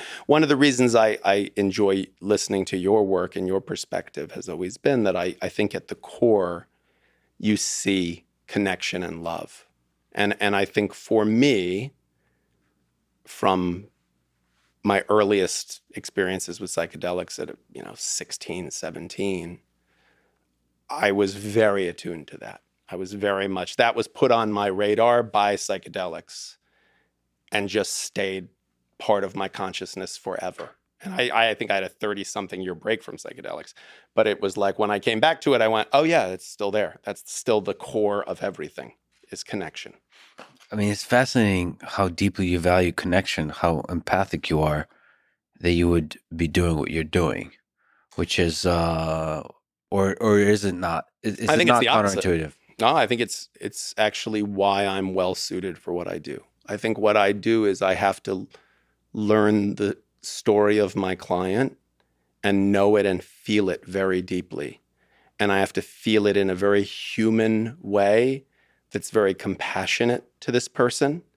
And then I have to feel it and understand it in a way that's incredibly antagonistic to it so I can shore up defenses. So I have to feel this person's story and feelings from every possible angle, because every one of them is a vulnerability and every one of them is a potential strength and a potential defense. And so I actually think it's my number one, other than extemporaneous speaking ability, it is my number one job tool, is the ability to radically empathize and to put myself in the emotional state of someone in its best possible light and its worst possible light, so that I can see, again, the defense and I can see the vulnerability. But I mean, so that's beautifully put, but also just to bear witness to this connection broken in those dramatic way over and over and over and over. That part is hard, but I was a hospice volunteer for many, many years when I first got out of college. And it really showed me a lot about, what is sadness, what is tragic, and what is just inevitable decay, what is pain and decay. Like, we all die. Like, we play a game you can't win to the utmost. And so if we know the answer to all of this is you're going to die, then what do we do with the rest of that time? If all your stuff is just stuff, it's just going to go to the money's going to go, like everything's, your looks is going to go, everything's going to go, love's going to end one way or the other, then what are we doing? And I think it's love and connection. But what I'm doing for a living is helping, and I don't look at it as what I'm doing is helping people beat the crap out of each other. I look at it as I'm trying to help a client build their post-divorce life, to sort of rise from the ashes of that which has fallen apart and move on to the next chapter and refocus and have the things they need financially, emotionally, whatever it might be, interpersonally, in terms of with their kids. And so for me, it's actually a job that is very consistent with my desire to build connection and to be empathetic. And witnessing the ashes doesn't make you cynical about the whole thing of love. No, because again, 56% of marriages end in divorce, but 84% are remarried within 5 years. Like, we keep doing it over and over again. And that's a good thing. I think it is a good thing. The mess of it, the absurdity of it, the hypocrisy of it, that's something beautiful about that. Well, it's just the return is so great on the investment, listen, man, I've had more than one dog.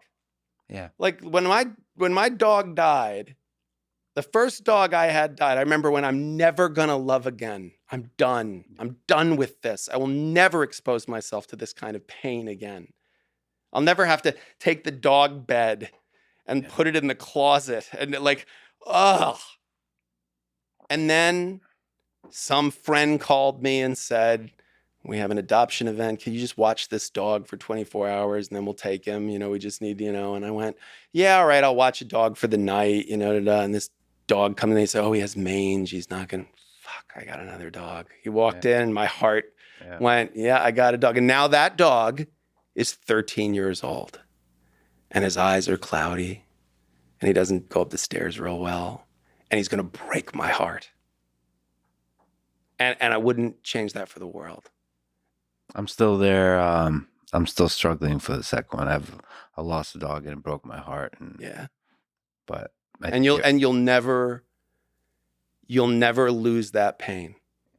But I promise you, your heart has an infinite capacity for the kind of love you felt with that dog. And you'll never feel a love that replaces the whole. Like, there will never be another Buster for me. But there was Kaba. And you know what? And when he's gone, there will never be another one of him. But you know what? When that stupid puppy that was 5 months old stumbled in, I went, I guess I'm going to do this again. And you know what? I'm so glad. And I know, by the way, I know now and that's where I've said, it's that Joseph Brodsky poem, a song. I wish I knew no astronomy when stars appear. I wish I didn't know the pain. But you know what? I don't care. I don't care. And I believe we don't care. I think there's something to that. If something hurts so badly and you go, I'm going to do it again. I'm going to do it again, then it must be of value. It must be of real value. There's also a different perspective on it, that pain. So there's that from Louis, the show of this interaction with an old man with Louis C.K. And he says that because Louis is mourning the loss of, got split up, he got dumped or whatever. And he's mourning the loss of that partner of love. And the old man says that is the best part. Missing the love is still love. Yeah. The real bad part is when you forget it, when the pain fades and it's all gone. But the pain is actually a kind of celebration of the love you had. Of course. Well, the opposite of love isn't hate. The opposite of love is indifference. Yeah. There's no question about that. I mean, hate is a passionate emotion. Love is a passionate emotion. But and there is a school of thought that says that only unfulfilled love can be truly romantic. But I believe that it's what I think I learned from hospice is that I think for me, knowing the impermanence is the thing. It's the key. Yeah, it's finite. Eventually it's going to be over. And so that intensifies the feeling. That's when you can have pure love without the drama. Dogs are, for me, a great example. And again, I don't know what it all means, right, existentially. But I just feel like they have that kind of love has to be here to teach us something. And I feel like the fact that they're so amazing and just so loving and so wonderful, and the bond we feel is so amazing and deep and doesn't require a lot of maintenance, and yet it's so finite. It's just this short little lifespan. And I feel like there's just such a lesson there, you know? There's so much there to unpack about the nature of connection and loss, and, you know, that your heart has this infinite capacity. Like I'm telling you, when my dog died, when Buster died, I remember thinking with certainty, I will never do this again, because I'll never love that way again. I'll never love a dog the way I love this dog. And it's just not true. That's just not true. Like you have this infinite capacity, and it's that makes it scary, actually, because like right now there's so many people you could love. There's so many dogs you could love. Like there's so much out there, and it requires a certain bravery and tremendous amount of risk to do it. You know, And a commitment, because I think to really experience love, you should just dive in, because there is a huge number of people, but to really like, I mean, you have to like really dive into the full complexity, the full range of another human being. yeah, which is hard because I don't know that we even feel comfortable diving into the full range of ourselves. You know, there's pieces of ourselves we try to push away or not think about. Or Okay, so speaking of the whole sociopath slash empath that is all embodied in one human being, that is you. Let's go back to some cases, perhaps, that you've worked on. Just something that stands out to you. What's maybe the craziest, most complicated thing you've worked on? Is there something that pops to mind? craziest would be different than most complicated. Let's go craziest. Yeah. So craziest, gosh, that's a great question. So from a chaos standpoint, I mean, I see so many bizarre fact patterns and so many variations of people cheating with people, people sleeping with the nanny, people sleeping with a relative of their spouse, people having same-sex or polyamorous relationships, and the other person doesn't even know they're not monogamous. So much craziness that you could fill 15 books. In terms of complexity, you know, I mean, emotionally complex is any custody case is emotionally complex, because you're dealing with parenting issues, and what makes a good parent, I think, is a very tricky question, because, you know, I'm trying to convince a judge who's a better parent, and that is so loaded with subjective, you know, value judgments. Is there, just to linger on the maternal presumption, is that a thing you come face to face with often? Well, in the there court? was. I mean, it was real. It was the law. There was something in the law called the maternal presumption. It was also known as the tender years doctrine, which meant that a child under the age of 7 was presumed to be in the custody of the mother unless you could show she was an unfit mother. So that's where the idea of like someone has to be proven an unfit mother came from. Now, in the 80s, 1980s, that was changed. But, you know, under my skin is under my sovereignty. I mean, you can't suggest that there isn't in the world a suggestion that a mother who births a child and feeds a child with her body doesn't have a particular bond with a child that's different than a father's bond with a child. So where do we put that? How much importance do we put on it? Now that there's better and more research in the mental health field about attachment theory and infants, there's also a lot of research on how is attachment formed, how should parenting schedules be put together based on attachment theory.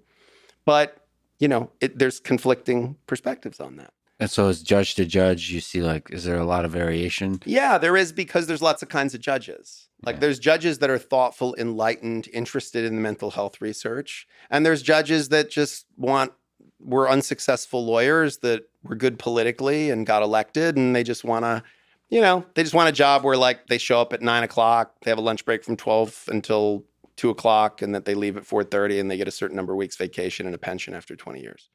So what is in general the process of these custody battles? Like what's the landscape here? Well, the overwhelming majority of custody cases don't end up in my office. They are a negotiation between two people that love their children more than they dislike their soon-to-be ex. So the overwhelming majority of cases are just two people going, okay, how are we going to make decisions together? Because there are decisions that have to be made about kids. Will they go to public or private school? Can they go on medication if they need it or not? Should we change pediatricians? All those kinds of things. How do we make decisions? And when will we each spend time with the kids? And so most custody cases are just that. Most custody cases are just a discussion, a negotiation between counsel about those issues. And they're not ugly and they're not anything. They're just people. Again, sometimes people have differing perspectives, but sometimes people haven't thought through their perspective. So as a divorce lawyer, a lot of what I'm doing is counseling a person because they come in and say, well, I've been the person who handles, all of the homework and all of the everything. So he should only see the kids on weekends. And there's a logic to that. Like I've always done the homework with the kids. So I'm the parent who's in charge of the homework. And he's obviously not done that before. But there's also a logic that you can then say, right, but then you're doing all the heavy lifting of parenting and he's doing none of that. And you were a married couple and living together. So he was trusting you to do that because you're good at it and you seem to like it. So maybe now we want him to have to do some of the heavy lifting of parenting because we don't want the child when they're 13 to say, I love dad. We have nothing but a good time together, whereas you make me do my homework and eat my broccoli. Dad's the grass on the other side of the fence that's greener. So sometimes it's about educating a client to change their frame, to look at this differently. Yeah, okay, we always go to my mother's for Thanksgiving. So I need every Thanksgiving. Okay, well, you were married. So you went to, now you're going to have new traditions. Things are changing for your children. Things are changing for your family. You're both going to have new traditions. So a lot of times it's just educating people on looking at things in a different way, looking at their parenting in a different way. We're not going to live in the same house anymore, but we're still going to parent this child or these children together. What's much more interesting, because I don't get invited to a lot of parties, but when I get invited to parties, if somebody says, what do you do for a living? And I say, I'm a divorce lawyer. Yeah. And they go, oh my God, you must have stories. That's the way everybody says, oh my God, you must have so many stories. And if I said, yeah, there was this couple and they, slowly grew apart and then they decided that it would be good for them to end their relationship as a married couple, but they wanted to continue to have an amicable co-parenting relationship. So they divided their assets and then they figured out a good parenting access schedule that made sure that they both had both leisure time and responsibilities with the children. Yeah. People would be like, that's the worst fucking story. That's so boring. Yeah. So what they really want is and then he was sleeping with the nanny and then she caught him. So the truth is, people want to hear about those flameouts. And by the way, those are super interesting as a lawyer. It's super interesting. It's usually going to be, infidelity? You do have a chapter called Everybody Fucks the Nanny. Everybody's fucking the nanny. There's a nanny fascination out there. I try to explain it in the book. But yeah, I've had some great nanny stories. People run off with the nanny. People end up getting married to the nanny. I had one where he convinced her that they should have a threesome with the nanny. They got the nanny drunk. They had a bunch of threesomes with the nanny. And then the nanny and the wife paired up and left him. Oh, nice. And they're still quite happy. That seems like a happy ending to the whole For thing. Everyone but him. But it was his idea. Well, he's really going to have a nanny fascination now. Now he's got to see the nanny who's now the step parent to the kids. And it was his bright idea of let's have a threesome with the nanny. The nanny thing I think is a function of, in many circumstances, is the characteristics of the wife that he remembers fondly and that have been extinguished by the presence of children. So my words of wisdom is not don't get a nanny or make sure you get an ugly nanny. My thought on it is that a woman should remember, even when she's a mother, that she's also a woman who a man, they fell in love with each other. And she should take time to be in touch with the part of herself that is an independent woman, that's interesting and interested. And, there's a lot to be learned from divorced couples because, divorced couples, if you do it right, it's awesome. Mm-hmm. I had a wonderful experience parenting and being divorced because I divorced when my kids were quite young. My co-parent, my ex-wife is awesome. She's a great mom, nice person. We're good friends. And it was great. I had half the time I had my kids and I could focus on them. And the other half of the time they were with the other person who loves them as much as I do. And I didn't have any of the responsibilities of kids. And I could just have, all of the wonderful fun that you can have when you don't have, the responsibilities that come with full-time caring for children. So what would you say now on the flip positive side? We've been talking about the collapse of things. What about success? What's the secret to a successful romantic relationship? my mom used to say that it's hard to define intelligence, but you could spot stupid a mile away. Yeah. So I'm much better at pointing out where people fall apart because I spend a lot of time with people who have fallen apart in their relationship. So it's easy to then say, well, just don't do what they do. But I don't know that that's not an oversimplification. So again, I think the answer is connection. I think the answer is affection, presence, mindfulness and presence.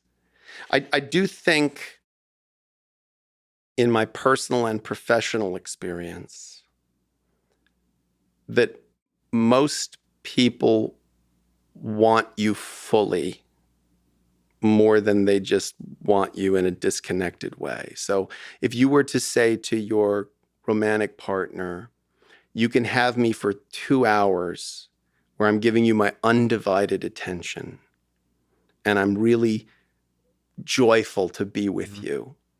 Or you can have me for 8 hours where I'm sort of half paying attention and I kind of want to be someplace else for part of the time. There's just no choice there. It's so obvious. So I think presence is a big piece. And I think that, the you, the me, and the we, I think is important. Because I think in relationships, there's you and there's me, and we meet. And something magical happens, and we become we. And now there's you and there's me and there's we. And then the we gets bigger and bigger and bigger. And isn't it great? Because it's such a nice, warm place. It gets so big. But it gets so big that you get small and me gets small because we. And if any of us dares to ask, well, what about you? What about me? No, the we. What, you don't like the we? You don't want to be with the we? Like, whoa, no, it's not that. But the we only exists because there was you and there was me. Mm-hmm. And I really like you and you really liked me. And so we picked each other out of lots of choices. And now this we is so fucking big. Like it threatens to just consume all of it, And I really think that there's something there we have to look at more honestly. So we should not consume everything, but at the same time, not be small. Well, the we is the you and the me. And if you mix it so much that you and me loses its components, that all that's left is we, like, I don't think that that's the way to do it. I just think the world pulls us in that direction. Like we get told culturally that, well, why aren't you going with this person to that? Why would you do that by yourself? And why? Like anyone knows that there's joy in being away from each other and there's joy being reunited together. So why don't we, speak very honestly about that? It's and I think some of that's our own insecurity. Well, why don't you want to be with me 24 hours a day? Aren't I wonderful? Aren't I delightful? It's like, well, wait, what? Well, but also probably people are either afraid or lazy in developing their individual selves. I mean, it's lonely going out there in the world by yourself. And it's comforting in that little cocoon of we. I mean, it can also be incredibly adventurous going out into the world by yourself and then coming back to the we with a full report. Yeah. Coming back and saying like, oh my God, guess what I saw? Guess what I did? Oh my God, we have to go there together now. Because all I could think about was you. Yeah. While I was there, I was like, oh my God, she would love this. Yeah. Like that's magical. Mm-hmm. That's amazing. Like look what I brought you back. I went into this and then I got you this present from there. Yeah. Like there's something, and we know this, I always thought it was, like when you watch the old Westerns, or like the hero's leaving, and he's walking away from the cabin because he's going to go fight the gunfight. And she runs up and she goes, please don't go, stay here with me. Yeah. And he like kisses her and then he goes. Yeah. If he goes like, yeah, you're right, I'll just stay here. It's cool. Like I didn't want to deal with that anyway. Like he's not the hero anymore then. Yeah. Yeah, there's deep truth to that. And then probably, like you mentioned, sex. Sex is probably a big part of it. Friendship. That seems to me like a really important one. Depends on how you define friend. Like if being a friend means we have some connection to each other and we have each other's cell phone numbers, okay, then we're friends.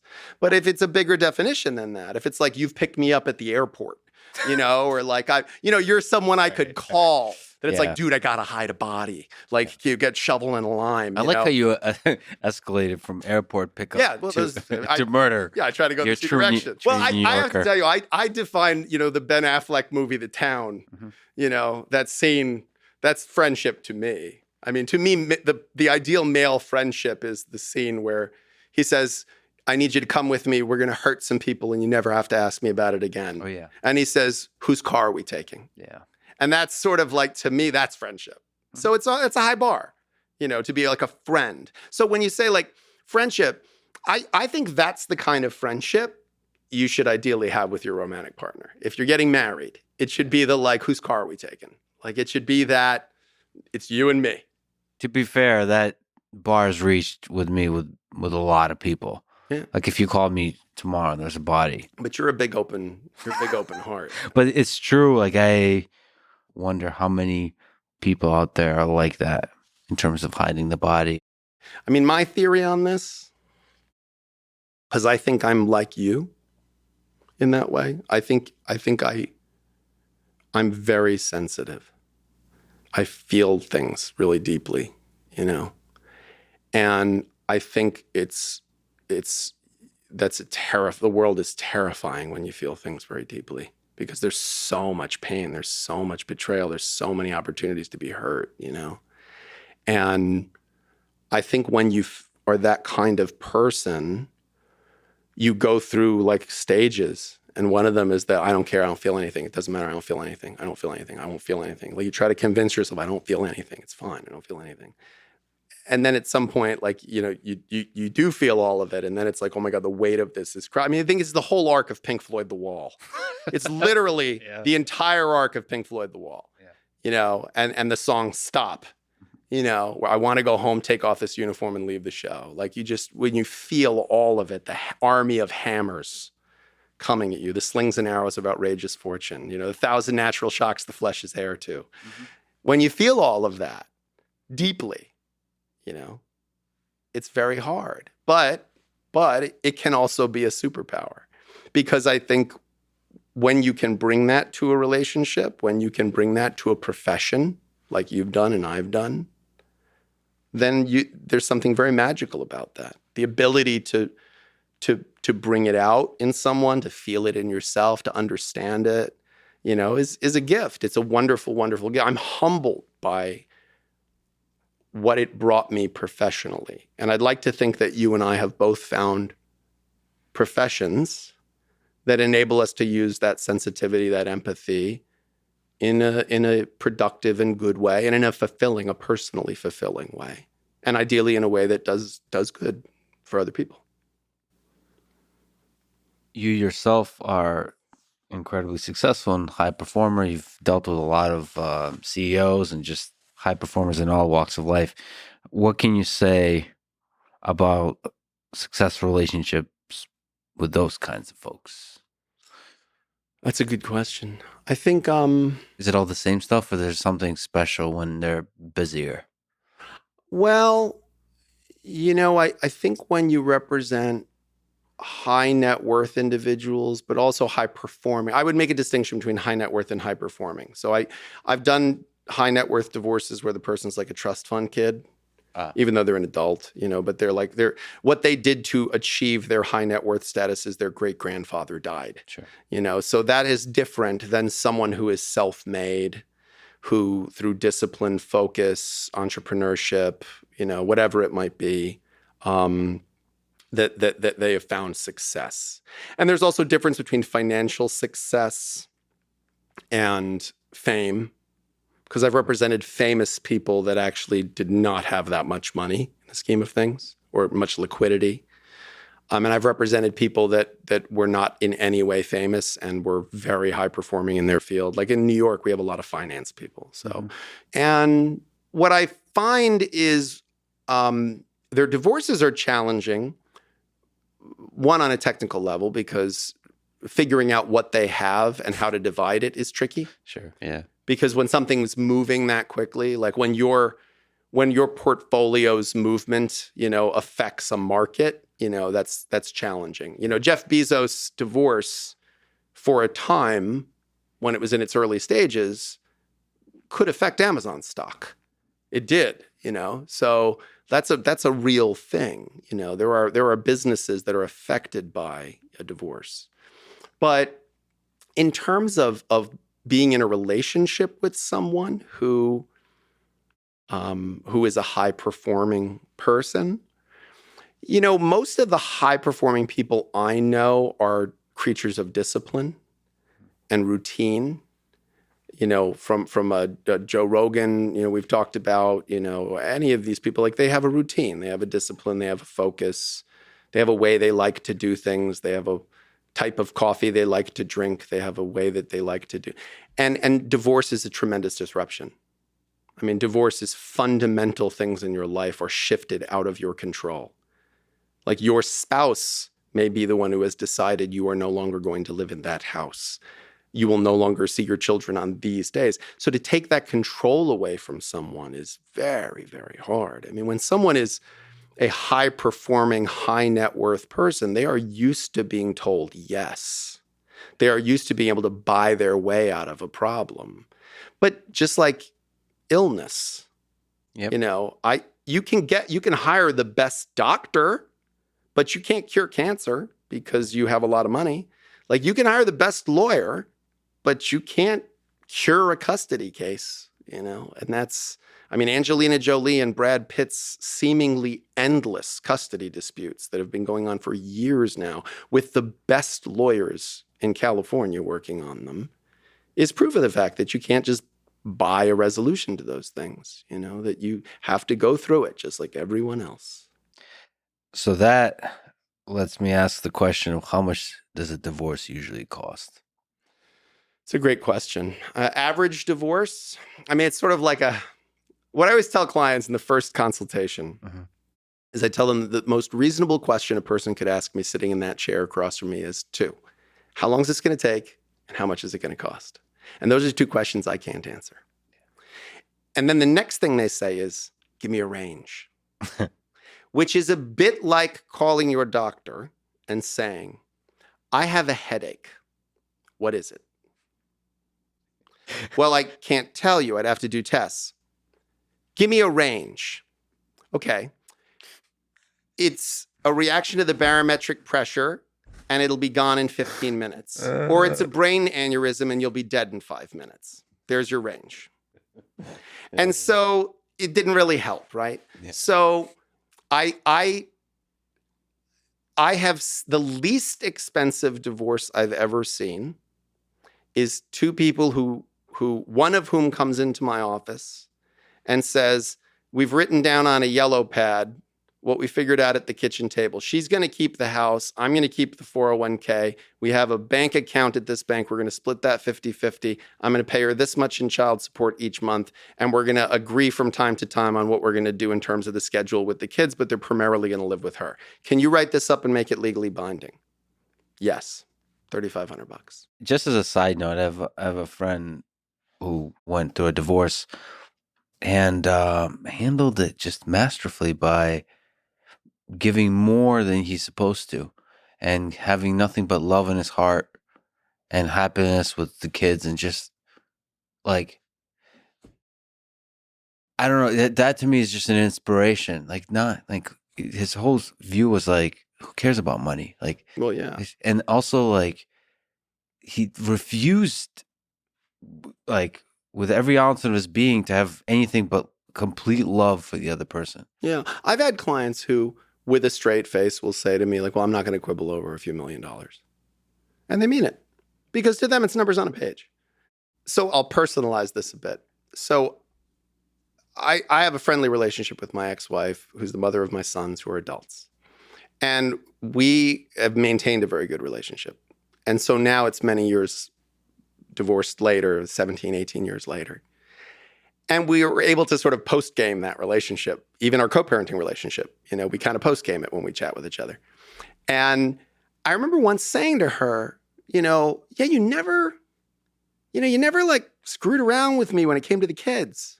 Like, you were always so like cool, like if I called you, like if I was having a really bad day at work and or like seeing just an ugly custody case, and like it just felt like I would call her and say like, hey, can I just pick the boys up and like take them out for ice cream or something tonight? I know it's not my night, but would you mind if I just like took them out for a couple hours? She'd be like, yeah, sure, come on by. She was always flexible like that. And I said to her, like, what was that, just goodwill? Like, you're just a good person? Or like, what was that about? And she was like, yeah, it was partly that, but she was like, it was partly that like you never screwed around with me when it came to money. Like, if the kids needed something, or if I needed something as the mother of the kids, like you were always like, yeah, sure, of course. Like, her air conditioning kicked out and she needed to replace it, and she didn't have like liquidity at the time. And I didn't have a lot of money at the time because it was a long time ago. And I was like, all right, no, because I don't want you hot and upset, and I don't want the boys, to be in, like, of course. And so I think, yeah, when you approach a conflict with, like, it's very hard to argue with someone who won't argue with you. If the person approaches the argument from the point of view of like, I'm not going to argue with you. Like, I'm going to absorb your aggression. I'm going to just not meet it with that. I'm going to meet it with love. I'm going to meet it with positivity.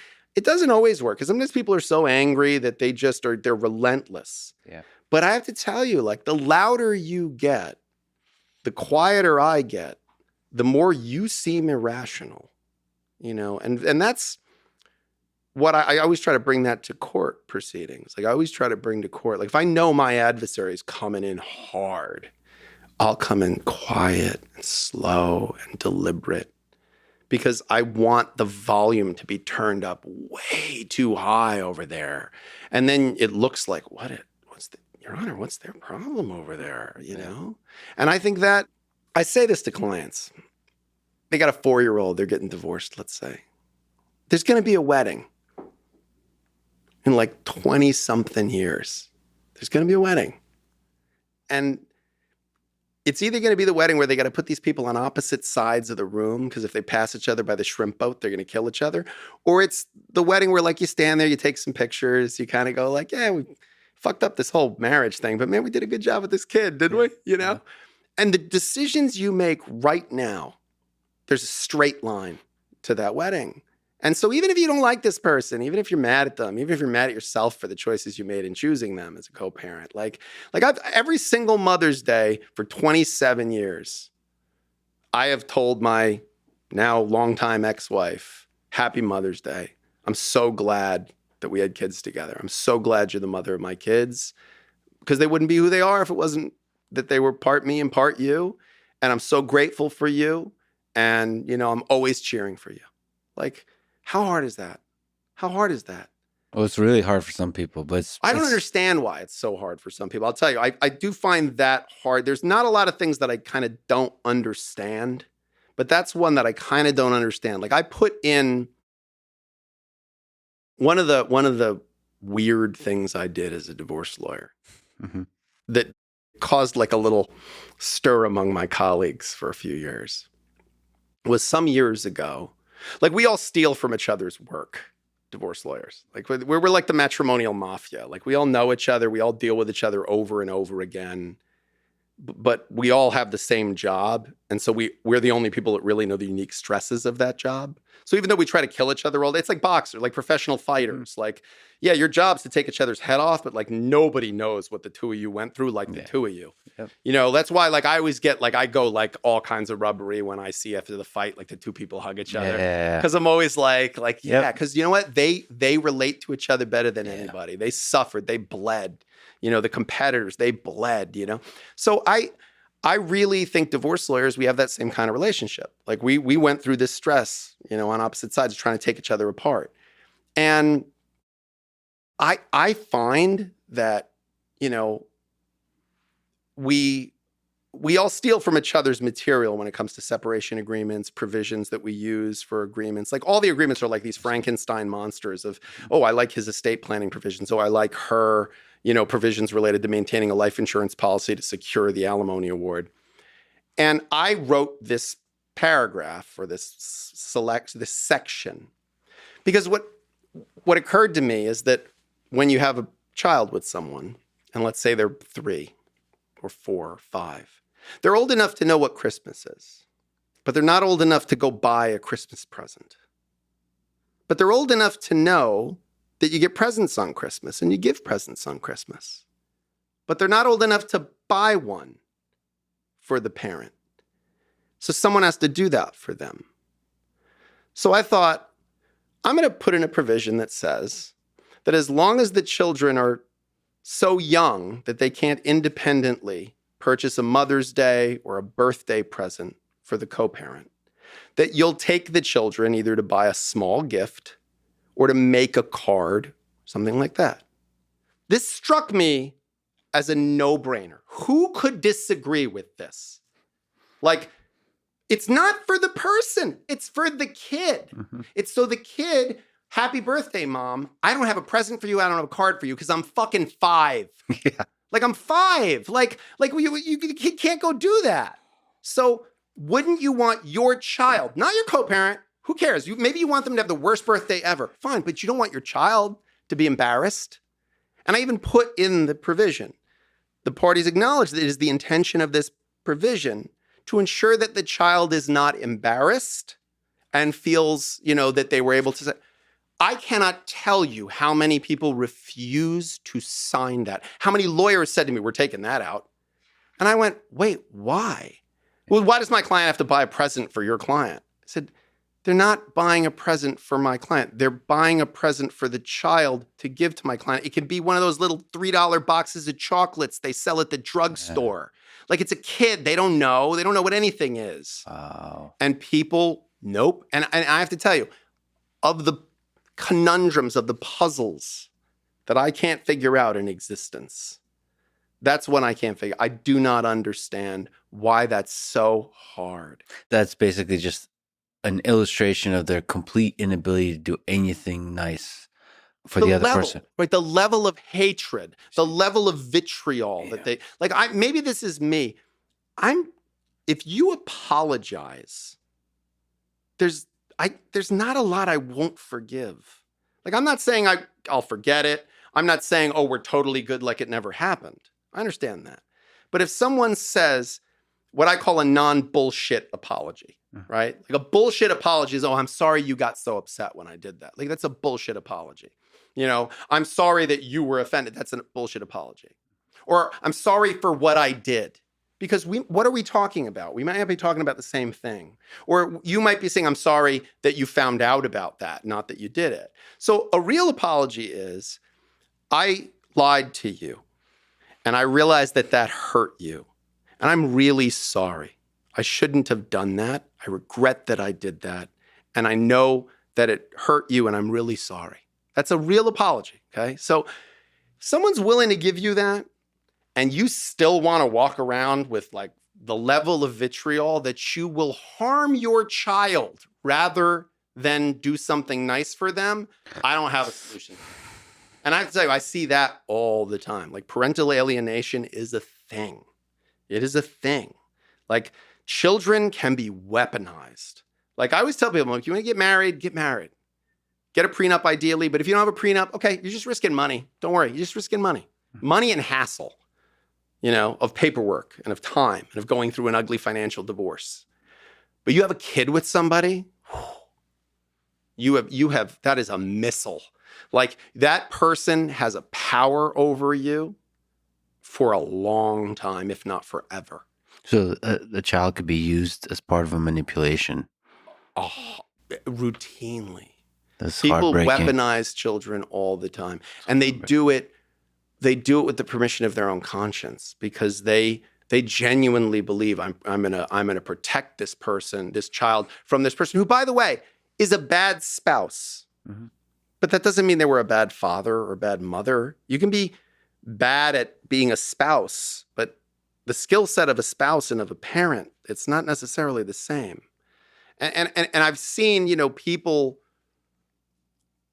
people alienate children from a parent in such subtle ways, but they're so powerful. And as a lawyer, it doesn't matter what I know, it matters what I can prove.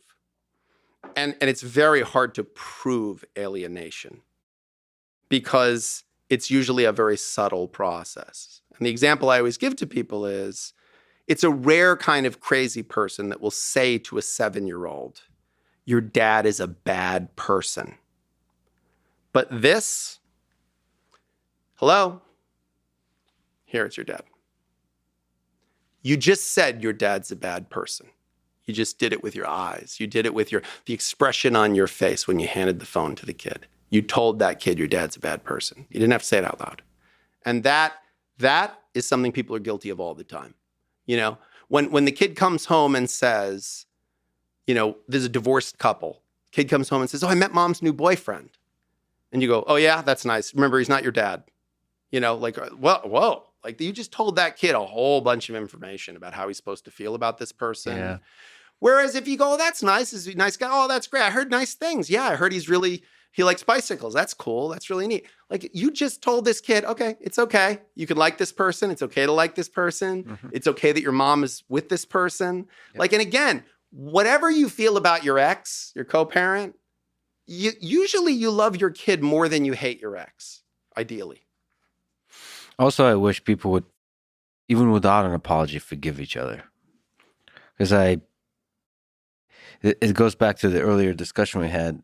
Like I usually forgive people if there's something in them, especially if we shared something, but even just if there's something about them that's beautiful. Like it's great that they exist in the world. So I'm just grateful for that, and I use that as the fuel of forgiveness. I don't know. To me, like forgiveness is very often, it's for me, like when I let go of anger, I feel lighter. I think my heart enjoys peace. I mean, partly it's because I fight for a living. I work in the world of conflict. Like I jokingly used to say to my sons when they were teenagers, like I can only argue if you've paid. Like it's not fair to the paying customers. If I argue with you for free, that's line. Not fair. Yeah. But I think we're talking about the incredibly wide range that a divorce can cost. Yeah. So and you were saying the cheapest one was the yellow. Yeah, paper. Yellow pad, 2 people came to an agreement, write it up, make it legally binding, $5,000 maybe, tops, but usually $3,500, $5,000, that kind of vibe. Most expensive, millions in counsel fees. And that's because of the duration, the complexity. Yeah, the duration, the complexity of issues. Like I have clients who've paid $2-3 million in counsel fees to me.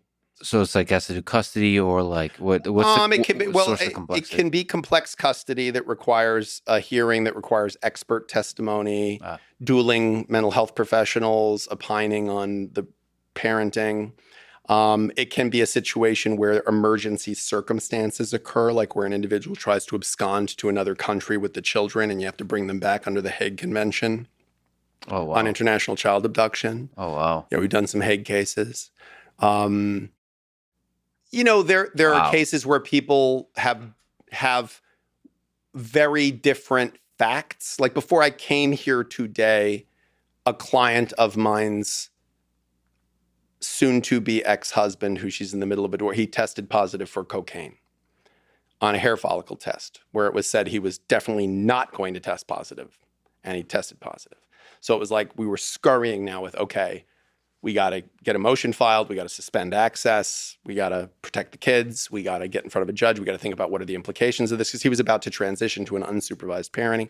Like, this is the kind of stuff that can amp up the amount of work the lawyer has to do, which then translates to money. I mean, I get paid for my time, and the time of my team. I have attorneys and paralegals who work for me. So when you have a team of lawyers working on a case, you can burn tens of thousands of dollars a day if it's a big enough case. There are also very complex financial cases. People move and hide money. The high net worth space is a different world. Like if an average person owns a home, they own a home in their name or their name with their spouse. A high net worth person owns an LLC that owns that home. That LLC is owned by a trust. They are a beneficial interested party in that trust. Like, this is how some of my clients who make tens, if not hundreds of millions of dollars a year pay less in taxes than a cop or a firefighter. Mm-hmm. Because they have structures, and the structures that were designed for tax planning purposes, then in a divorce become very tricky to unwind and to figure out, wait, no, what is mine and what is not, Well, then that takes us to the question of prenups. What's your view on prenups, prenuptial agreements? It's not popular to quote Kanye West, but if you ain't no chump, holla, we want prenup. We want prenup. I mean, that's what he had to say. Meaning, so that's prenup is a good idea. Prenup is an excellent idea. Prenup is a contract between two people that binds their respective rights and obligations in the event of a divorce when it comes to financial issues. That's all it is. And there's a lot of reasons to have them, and there really aren't any reasons not to have them other than the fact it requires an uncomfortable conversation. So, there's a few questions here. First, do they work legally in general? Yes. If they are crafted correctly, which is not that hard to do for a lawyer to do. I'm saying for a lawyer to do, because with the internet, everybody thinks, why would I spend $1,000? I can just Google prenuptial agreement and I can get one, and then that is a bad idea. Like, it is like a will. Like, if you're going to have a document that binds your rights at that level, it's worth, like, the most expensive prenup I've ever done was like $3,000. That's ridiculous. That's not a lot of money. Like, so there's no reason you wouldn't do it, but people will still. I've had clients that have hundreds of thousands of dollars and they did their prenup downloading something from the internet. And because of some imperfection, it doesn't have the right, what's called acknowledgement, which is the section where the notary signs. And it has to say that it was duly sworn before this person on this date. And if it doesn't have that, it's invalid. It's not binding. So there are weird technicalities. But yeah, prenups are binding. As long as there's been some minimal asset disclosure, which is easily done in a prenup. And as long as there's not a language deficiency, meaning that the person who is reading it understands English to the level that they understand what they're signing. And if they don't, that at least they've acknowledged in their native language that there is some opportunity for this to be translated for them. Yeah, they're binding. They're presumptively binding. We live, thankfully, in a culture where people are allowed to enter into contracts about money. What are some prenups that you've seen that can be effective, or that people converge towards in terms of what does an agreement look like? Because the popular conception is when there's no prenup, both sides get half. And that's generally true, that both sides get half. Equitable distribution, which is what the law is called, it's the law of equitable distribution. It's not called the law of equal distribution for a reason, because it's equitable, not equal. Now, equitable is presumed to be equal, but there are exceptions to that presumption. And that's where lawyers can get into fun and or trouble, depending on how you view it. It's where we make our money. We make our money arguing that the fair result will not be just a 50-50 split. Mm-hmm. And so there's There's the very generic standard prenup, which is easy. And I call that yours, mine, and ours. Like if it's in your name, it's yours, whether it's an asset or a liability. My name, it's mine. Joint names, we split it 50-50. Simple, clean. And you go in to the marriage now, knowing what the rules are. So if you get a bonus at work and you put it in your sole name, then it's your separate property in the event you divorce. Mm-hmm. You go out and buy a boat, and she doesn't support you buying the boat, but the boat, you got a big loan on this boat. You're responsible for that loan. So I like that because I like people having some control. And I also like people having to have discussions. Well, why are we putting that bonus just in your bank account? Why wouldn't we put it in the joint bank account? We should have that discussion while we're married, not when we're in a divorce lawyer's office 10 years later, because we should be able to talk about those kinds of things. So, what's interesting about prenups is that somehow people think there's something like it takes away from the romance of a marriage. But I've said it before, and I'll say it again, all marriages end. They end in death or divorce. So having life insurance or having a will, it doesn't mean you can't wait to die. It doesn't mean you're looking forward to death. It doesn't mean that you're predicting, your demise sometime imminently. It just means that, you're being realistic and honest. So when you marry, and I don't mean spiritually marrying, having a marriage ceremony, I mean legally marrying, you're making changes to your rights and obligations under law. That's what you're doing. Like marriage, from a legal standpoint, what we mean when we say I got married is a state agency. It's been created by the state. Like this is a legal status that most people who are in it know nothing about. They just did the most legally significant thing they're ever going to do other than dying. And they have no idea what rights and obligations it created in them.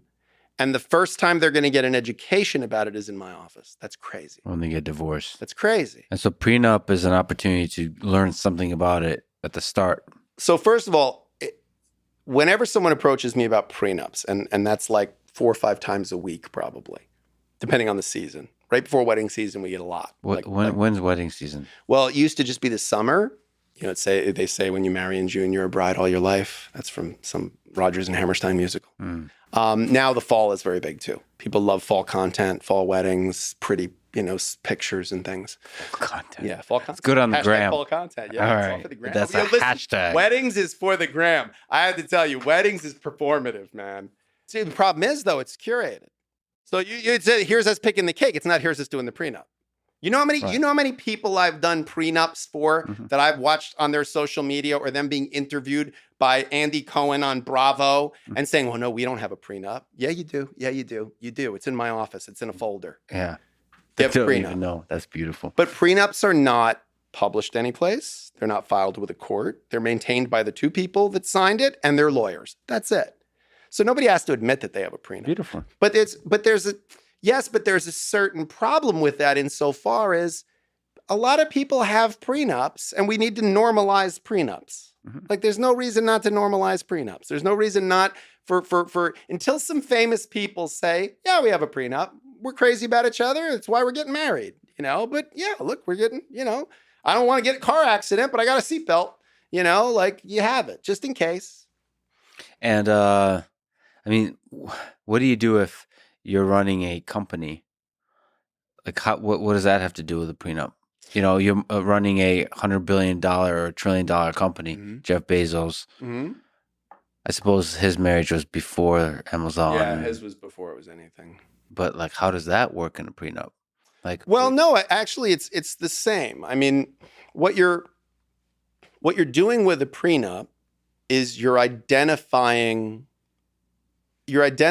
how things will be classified in advance. So you're creating a set of rules, and then you both can function under those rules during the marriage. So like for a brief time, I taught a family law drafting class at a law school. And when we would do separation agreements and we would do pleadings, it was lots of fun. When we would do prenups, I would say to the students, what's the main thing you need when you're doing a prenup? And they would say, well, you need asset disclosure. And I'd say, well, that's not the main thing. And they'd say, well, you need, technical language. I said, nope. Main thing you need is a crystal ball.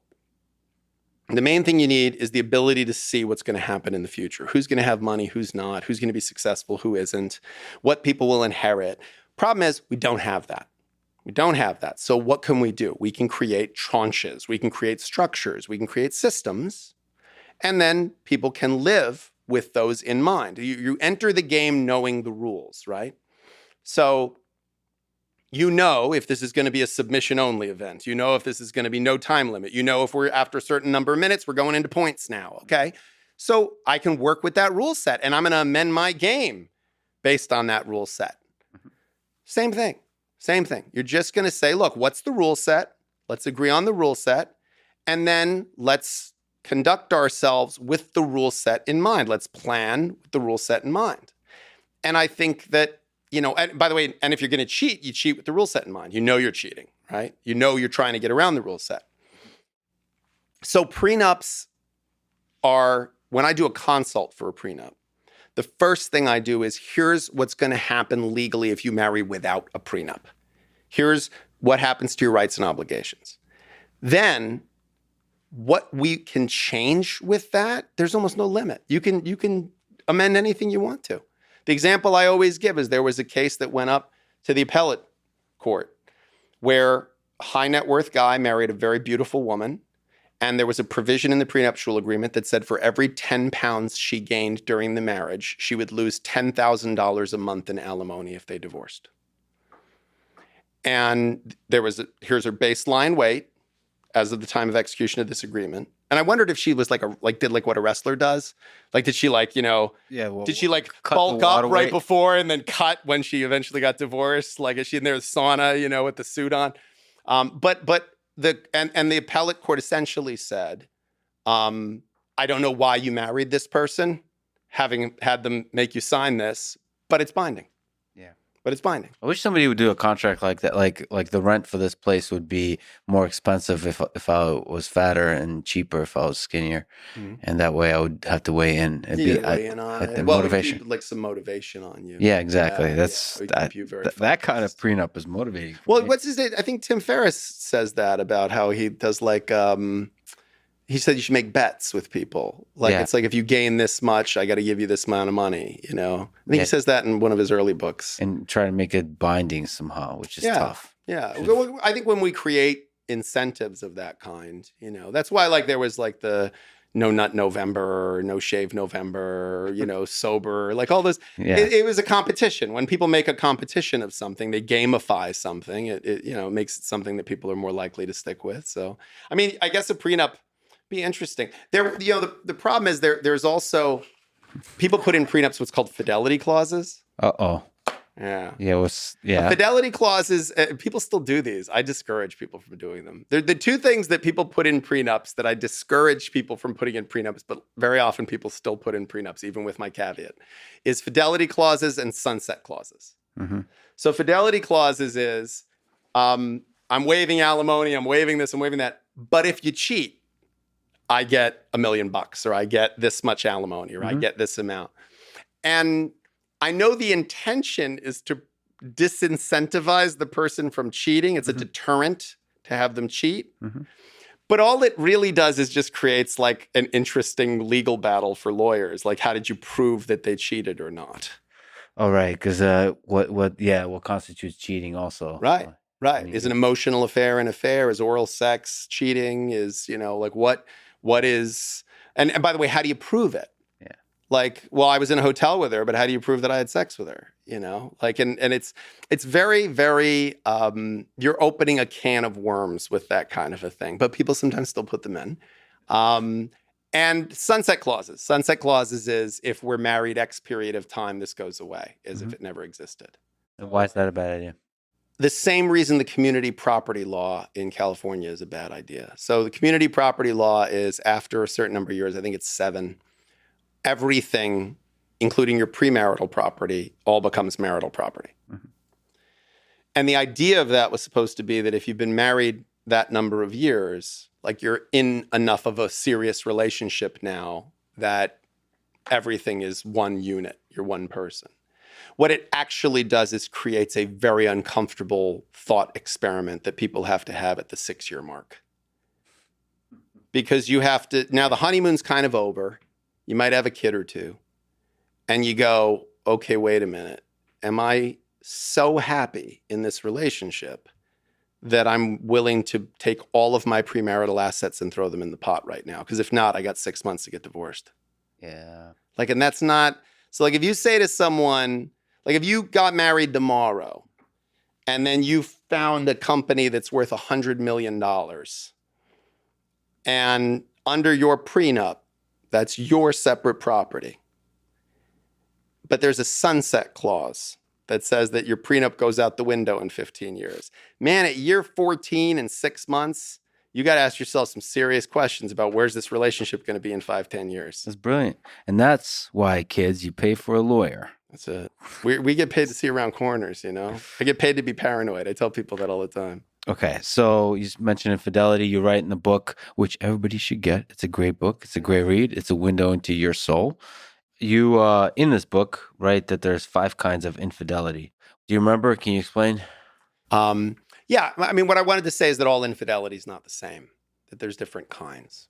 And some of them are more obvious than others. Like there's the soulmate, you know, that's the one I think I see most often, which is a person meets another person or rekindles on social media or elsewhere a reconnection with another person in their life. And they go, oh my God, this is the person I'm supposed to be with. I'm in love. The heart wants what the heart wants. Like I'm leaving you for this person because I have found my true love. That's one type. And it's an incredibly common type. And there's there are plenty of cautionary tales associated with that, where people thought that they found their someone, and then it turns out it was, no, it was just an affair, and a man who leaves his wife for his mistress just leaves a new job opportunity open. And we should also mention that you, talk about Facebook and Instagram. Oh, yes. If we were going to invent an infidelity-generating machine, it would be called Facebook, which, by the way, is a function of the fact the book was written in 2019. I would now change it to Instagram. Oh, because you said just Facebook. Yes. But now if I had to rewrite it, it would be, if we were going to invent an infidelity-generating machine, it would be called Meta. That would be what I would have to say. There you go. Yeah. Very tech forward. It was a function of what Facebook and I think Instagram also are, which is it is a communication tool that has people looking into windows that I think are antagonistic to marriage. You're looking into the lives of other people. You're looking into the social lives of people that you meet casually. So there was a time where you would be at your son's soccer practice and see the attractive mom across the way, and you wouldn't really talk to her, interact with her. If you did, it would just be at practice. But now we add on social media those people because for legitimate reasons, we need to maybe communicate about when practice is, or we want to message the person. But now it's sort of an invitation to a connection.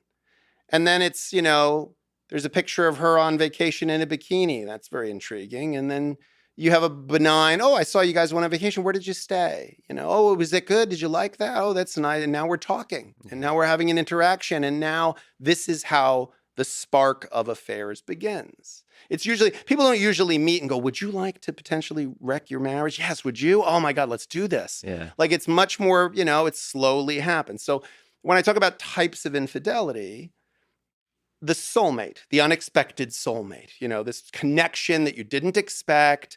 I didn't expect to fall in love with this person, but I did, and the heart wants what the heart wants, and I'm sorry. That one's tough. Because, it's an interesting distinction between men and women to some degree, that when a man finds out his wife was cheating, the question is, did you fuck him? And when a woman finds out that a man cheated, the question is, do you love her? And those are different things, I feel like there could be many and have been many books written on that. Yeah, there have been by much smarter people than me. Yeah. But I think that the soulmate thing is very, very painful for a lot of my female clients. when a man says, listen, I found the one. I found the one and it's not you.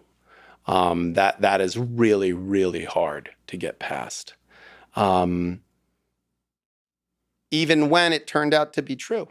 I mean, I've seen some people that, it was an affair that turned into 20 plus year marriages, So an unhappy marriage and then a happy affair that turned into a very happy marriage. Like I've not seen, there's not a formula, like I've been doing it long enough now that I've seen permutations I never would have expected. So that's one type of infidelity. The other is what I call the push out of the closet, which is and that I think happened more often earlier in my career. There have been tremendous strides, I think, in the lesbian and gay community, where, including marriage equality, obviously, where there's a lot of change as to people accepting people as being gay or lesbian. And I think that there was a time where, people were being in the closet was much more important. You were subject to professional scorn and, all kinds of things if you were gay or lesbian. So people were sneaking around and having affairs with their same-sex partners, and then they get caught. And then, it really was a function of the fact that they were closeted. And again, that's another kind of complicated dynamic because, I haven't had that happen to me where a woman left me for a woman. Mm-hmm. But I'd like to think it would be easier for me. Yeah. Because if you left me for a man, you're saying I want one like you, but better than you. Whereas if you leave me for a woman, well, that's a whole different set of equipment. I don't have that. Yeah. So I can't, okay. It's not me, it's you. It's something you want that I can't offer. We don't serve that at this restaurant. So, it's okay. Yeah. I get it. I mean, there's a betrayal, there's a sadness, whatever, but it's a different thing. The saddest type of infidelity, in my opinion, is the mistake, which is someone just makes a mistake. They just, people do dumb shit when it comes to sex. People just, in a moment, they follow temptation. Their impulse control is poor, and they do something that doesn't reflect their morality or doesn't reflect the depth of their feelings.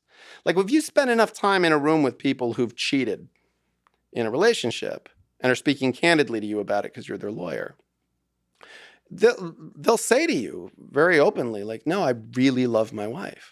I really love my wife. I don't know. I was just an idiot. I saw this bright, shiny object and I went for it. I really wanted to sleep with that woman. I wanted to fuck her.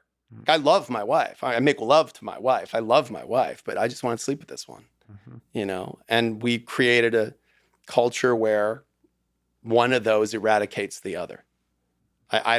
That's a whole nother discussion or is there ethical non-monogamy? Is marriage about who I have sex with, or is marriage a different kind of a partnership? Is it a pair bond that's about building a life together? And where does monogamy fit into that? And people like Esther Perel, and those are people who are making very intelligent discussions about that. Yeah, that's a complicated one. Just to actually just linger on that, how often have people with open marriages have been in your office? Well, and this is one of those, from a research perspective, this would be flawed because I see they're in my office because their marriage is falling apart. Yeah. So there may be lots of people having open relationships that don't end up in a divorce lawyer's office, so I'd never meet them. Yeah. But I meet a lot of people that was the Hail Mary pass.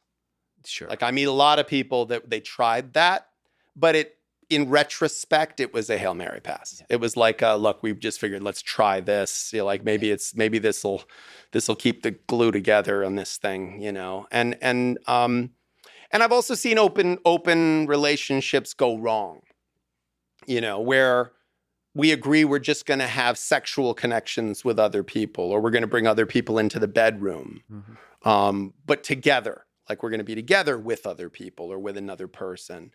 And then that connection of those two people, like, you think it's a soulmate all of a sudden now, and it goes in this other because, and again, is that novelty? Is that like it's the reason why I don't understand why people have threesomes? It's kind of like, when someone sings to you, I don't know where to look.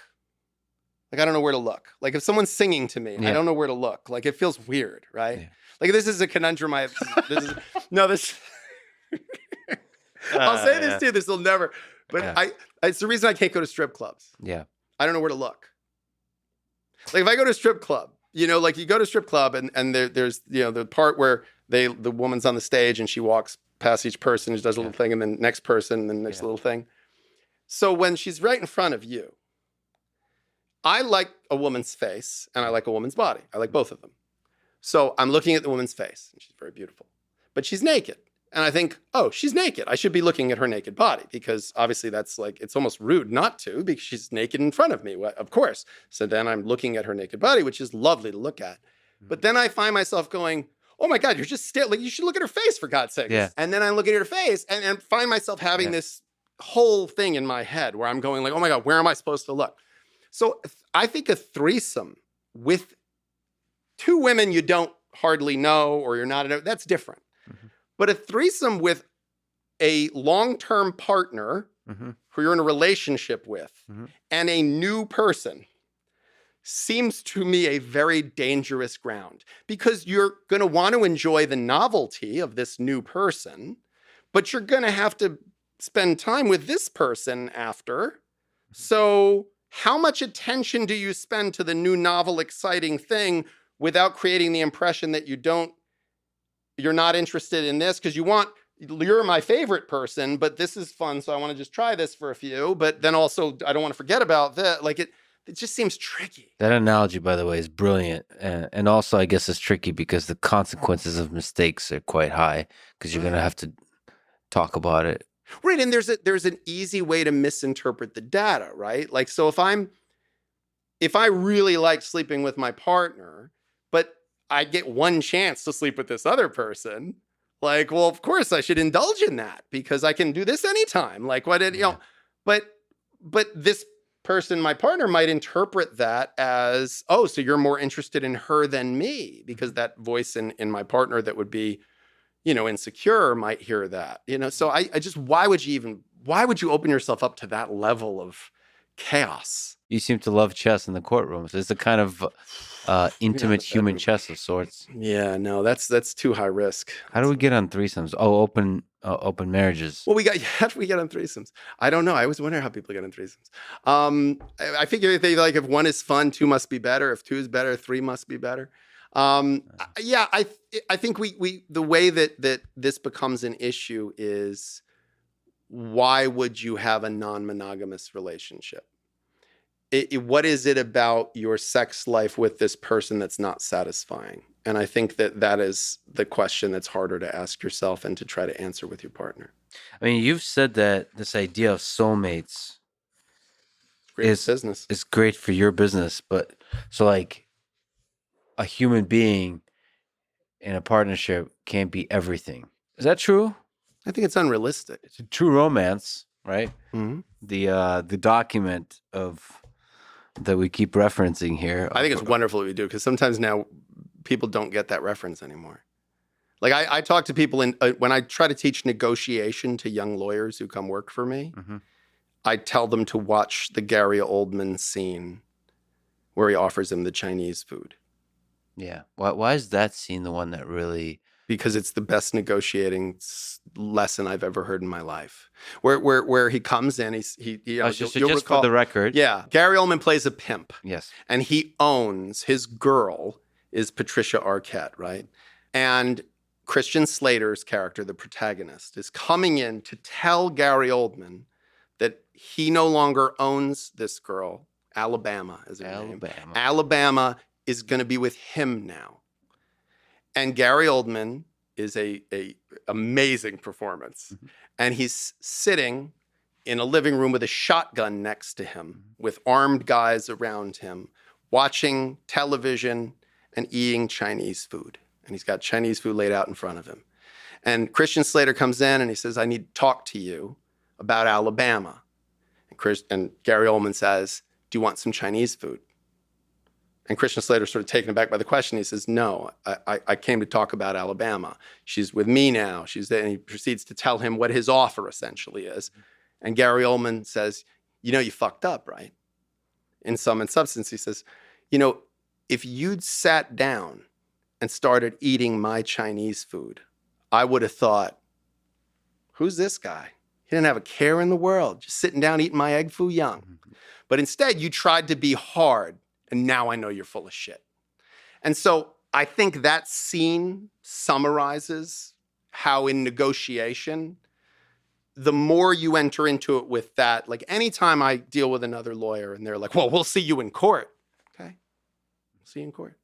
Like empty barrels make the most noise. Like you and I, as people who've been in the jiu-jitsu community, I know some dangerous people. I know FBI SWAT people. I know people they know how to do things to people. And they're the calmest guys you ever meet in your life. Yeah. You scuff their sneaker, they go, oh, yeah, don't worry about it, man. It's okay. Like they're quick to apology. Like they're just chill. What were we talking about? We were talking about True Romance. Oh, the soulmate. Yeah, soulmate. Yeah, well, you're saying that this idea, like with that film underlying, there's this current of like they were made for each other. Yeah. I think there's a distinction between the feeling that someone is your missing puzzle piece, that you're made for this person. I think what that just means is there's a lot of overlapping, beautiful connections. Yeah. I love them intellectually. I love them sexually. I love them interpersonally. We have some shared history. We have some shared commonalities. We were raised in the same culture, raised in the same religion. Like we have politically similar ideas. Like these are all, or we have totally opposite ones, but they're complementary. Mm-hmm. Like I've always joked that like finding someone with complementary pathologies, you know, like I'm obsessively disciplined. So having a partner who's like flexible and like spontaneous is really good for me. And also me being like, no, come on, come back. We're going to do this now. No, it's time to actually do this now. Like we're good for each other. It's barefoot in the park. You know, it's this idea of like, you know, the yin and the yang. So what I have an issue with is that the definition of soulmate that I think is sold to so many people now is this idea that if your partner is disappointing to you in any way, meaning they're not the perfect travel companion, they're not the perfect vocabulary companion, they're not the perfect roommate, they're not the perfect lover, they're not like the odds of someone being all of those seems crazy to me. Like it's infinitesimally small, and they don't have to be everything.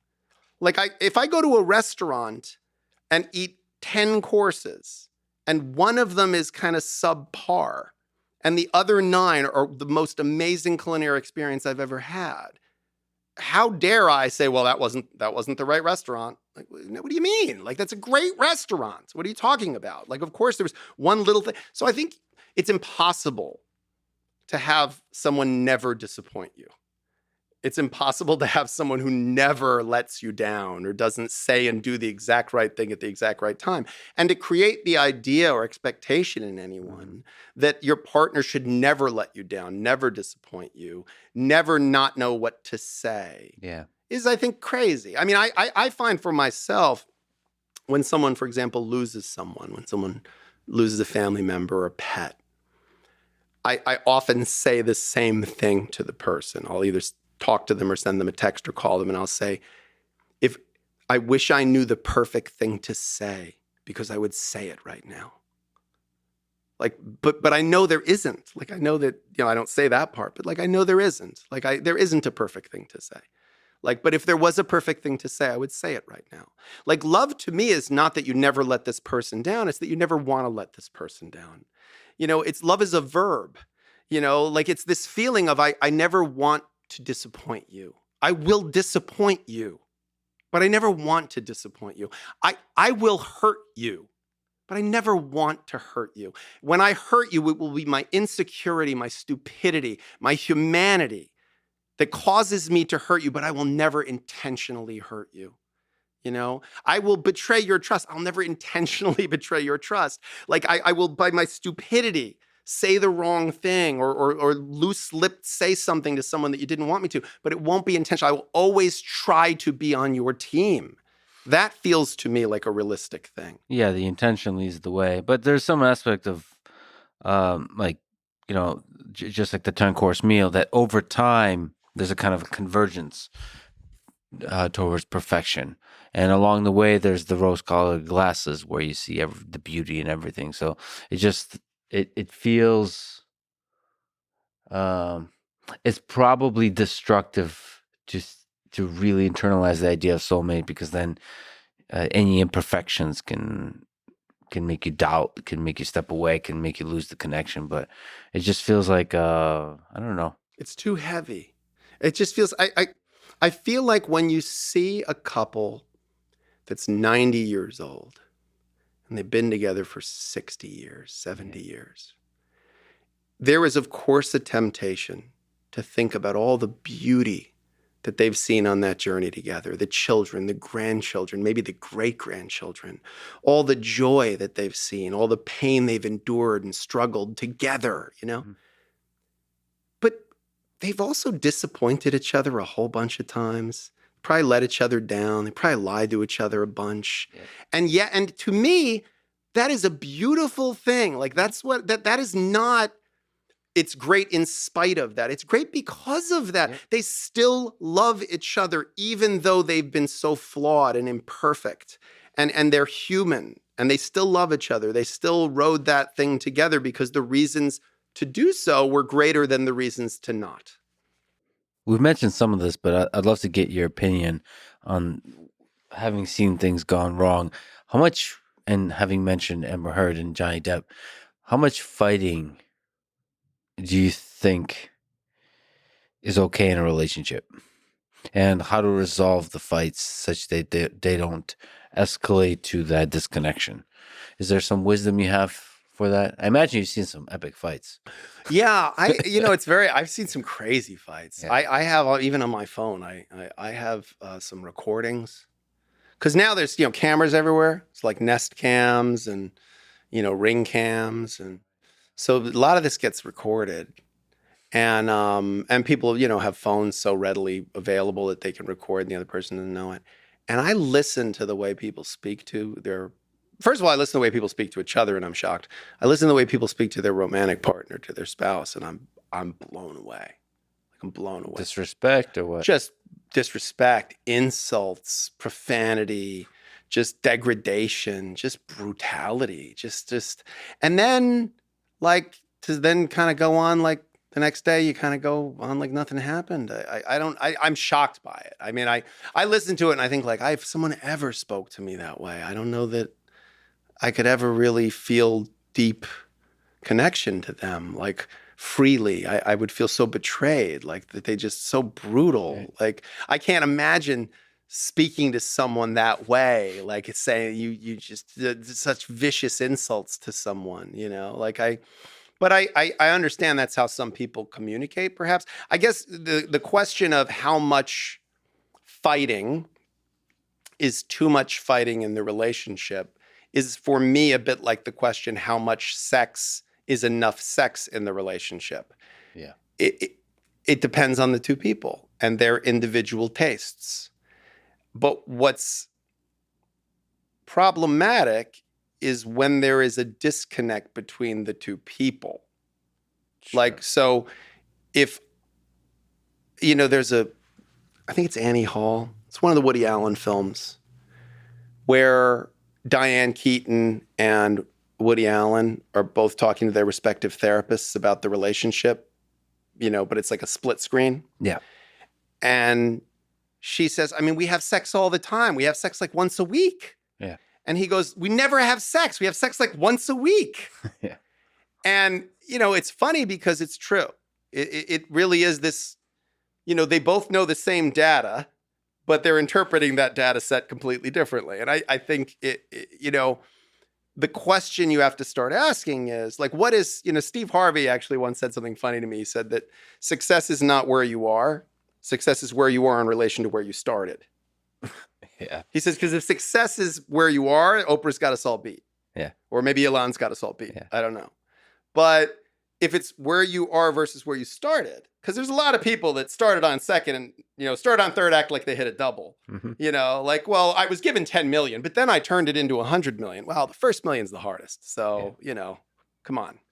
But I think the question of like, how much sex were we having at the beginning of the relationship, that might be the wrong gauge. Because that's like we couldn't keep our hands off each other and it's novelty.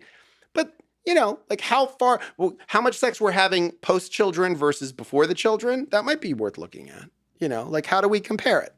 Like am I overweight compared to what? When I was 20 and running marathons or most 50-year-old men? I don't know. I gotta, like, what do you compare it to? So I think fighting, there are some people that I think they enjoy fighting. Like they enjoy argument. I know people that enjoy political debate. I don't particularly enjoy political debate. Not that I'm not very interested in political concepts, economic concepts. I argue for a living. So in my free time, I don't find argument that enjoyable. When it's intense, I find discussion more interesting. That's so interesting that you just keep the battle to that particular, to your main profession, and everywhere else you want peace. Well, did you ever, Bobcat Goldthwait, the comedian, very, very funny. And he had a whole second chapter as like a director and a writer. But he has this, I saw an interview with him once where he said, he says, like, I'm a comedian. I've been a comedian a long time. People always come up to me and they're like, oh, you're a comedian. Do you want to hear a joke? Yeah. He's like, and all I can think is, oh yeah, that'd be a real fucking treat. Yeah. Like I haven't heard jokes all day, all night for years. That would be a real special occasion. Yes. Yeah. Like I get it, Yeah. And I mean, a sadder story. I've been reading quite a bit about Robin Williams, and his wife would talk about how quiet and introspective and thoughtful and intellectual he was, and not really that humorous in his private life. But that may be a function of, that it is enjoyable to be the other thing. Yeah. One of the things I've always thought was very funny in relationships, my own relationships, is most women I know who have a husband who doesn't wear a suit every day for a living. When their husband gets dressed up, like they're going to a wedding or something, they get like, oh my God, look at him, and I wear a suit every day, On the weekends I don't. I wear like jeans and a black t-shirt, but the rest of the time I wear a suit.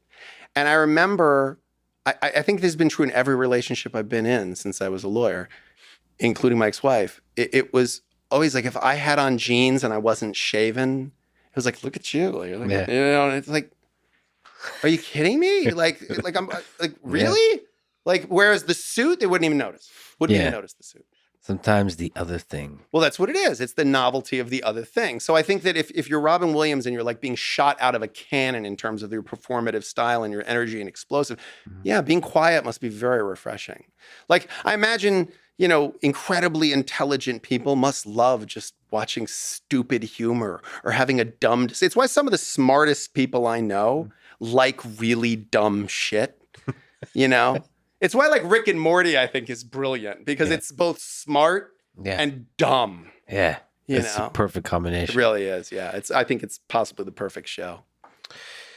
Is there advice you can give to somebody like me on how to interview well?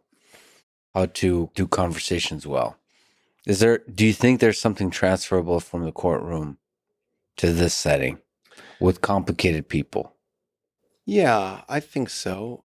I think what can be learned about interviewing is the distillation, like what is most important. When I hear a story that I have to present to a judge, the totality of someone's parenting, the good of their parenting, the bad of their parenting, the good of the other parent, the bad of the other parent, I have to sort of boil down what are the best examples, because I can't lay it all out.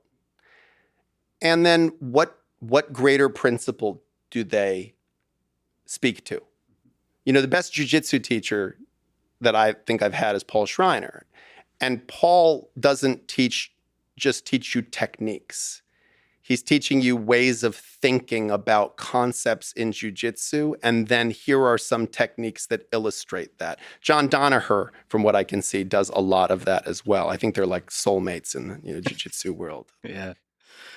And then there's that element that you spoke to, which is maybe considering the other side, like, Well, kind of like always, devil's always. advocate kind of thing. Yeah, I mean, straw man, steel man stuff. You do a lot of that, and I think all the best interviewers do. But yeah, I think it's really, really important to think about you. I have to know the other side's case much better than my own.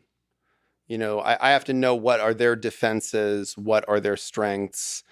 I have to map out a strategy that keeps those in mind, and that's hard because early in my career, I would attribute to the other side an intelligence and strategy that sometimes wasn't applicable. Like I've learned, like, there's like the simplest explanation is the accurate one, the Occam's razor. I think like Sexton's, would be never attribute to strategy that which could be attributed to stupidity or laziness. Yeah. Because I have lots of adversaries that like they'll not file a motion I thought they were going to file. And I'll go, wait, why didn't they file that? Like tactically, what are they thinking I'm going to do? And what is that about? And I would go, well, if I didn't file it, why wouldn't I? And the answer is like, they just didn't think to file it, or like, oh, they were too lazy to draft it, or they went on vacation last week. So that's why they didn't. And I'm, driving myself crazy going, there's some tactical read, there must be. So I think you have to, look honestly and don't attribute to the other side your constitution. If I said that, I'd be saying it sarcastically. If you said it, maybe you weren't saying it sarcastically. Like you have to think about the fact that we're unique human beings who express themselves differently. And for you, the audience is usually the judge? Do you do it's jury? The judge. No, we don't do jury trials. That's the interesting thing about family law attorneys. Family law attorneys don't do jury trials. We do bench trials. We just persuade. There's a person in a black robe. That's the only person I have to convince. Does the person in the black robe, do they have emotions? Are they human, or are they very... They are human. They are all too human. Do they impose that humanity on you? Like, do you feel it? Oh, okay. Yeah. Oh, yeah. Oh, no, do you feel it? Like, they're human. Yeah. They're working their shit out. Okay. They're parents. Yeah. They're husbands and wives. Yeah. You're talking about stuff they deal with. Yeah. I had a woman on the stand, an expert witness on the stand, who was talking about the emotional and physical abuse that was perpetrated on a 7-year-old. And this person had written a bunch of reports that were in evidence in this trial. We're on like day 6 or 7 in the trial. And there's all of this information in the record about this verbal abuse and mental abuse and like gaslighting and like really intense stuff that this woman was doing to this 7-year-old. And the judge was like vaguely paying attention for most of the time. And at some point, the person says, well, when a parent is abusing a child, and the judge just interrupts. She goes, well, look, do you think like if a person spanks a child, that's abuse? She's like, well, like a person in general, like, and by the way, if my adversary asked that question, I could object, but I can't object when the judge asks a question. They get to rule on that objection. So I'm like, where's this going? She's like, well, no, I mean, spanking can be a form of abuse. She's like, right, but like, are you saying like everybody who spanks? And I'm sitting here going, what is going on in your house? Yeah. Or what went on with your parents? Like, because you're bringing some stuff here. This is not what you're supposed to be. This is not your role, But there are good judges and bad judges. And that's a big, big deal. Well, I've noticed that, no, I don't have kids, so I have a certain perspective on the world. I really want to have a family and have kids.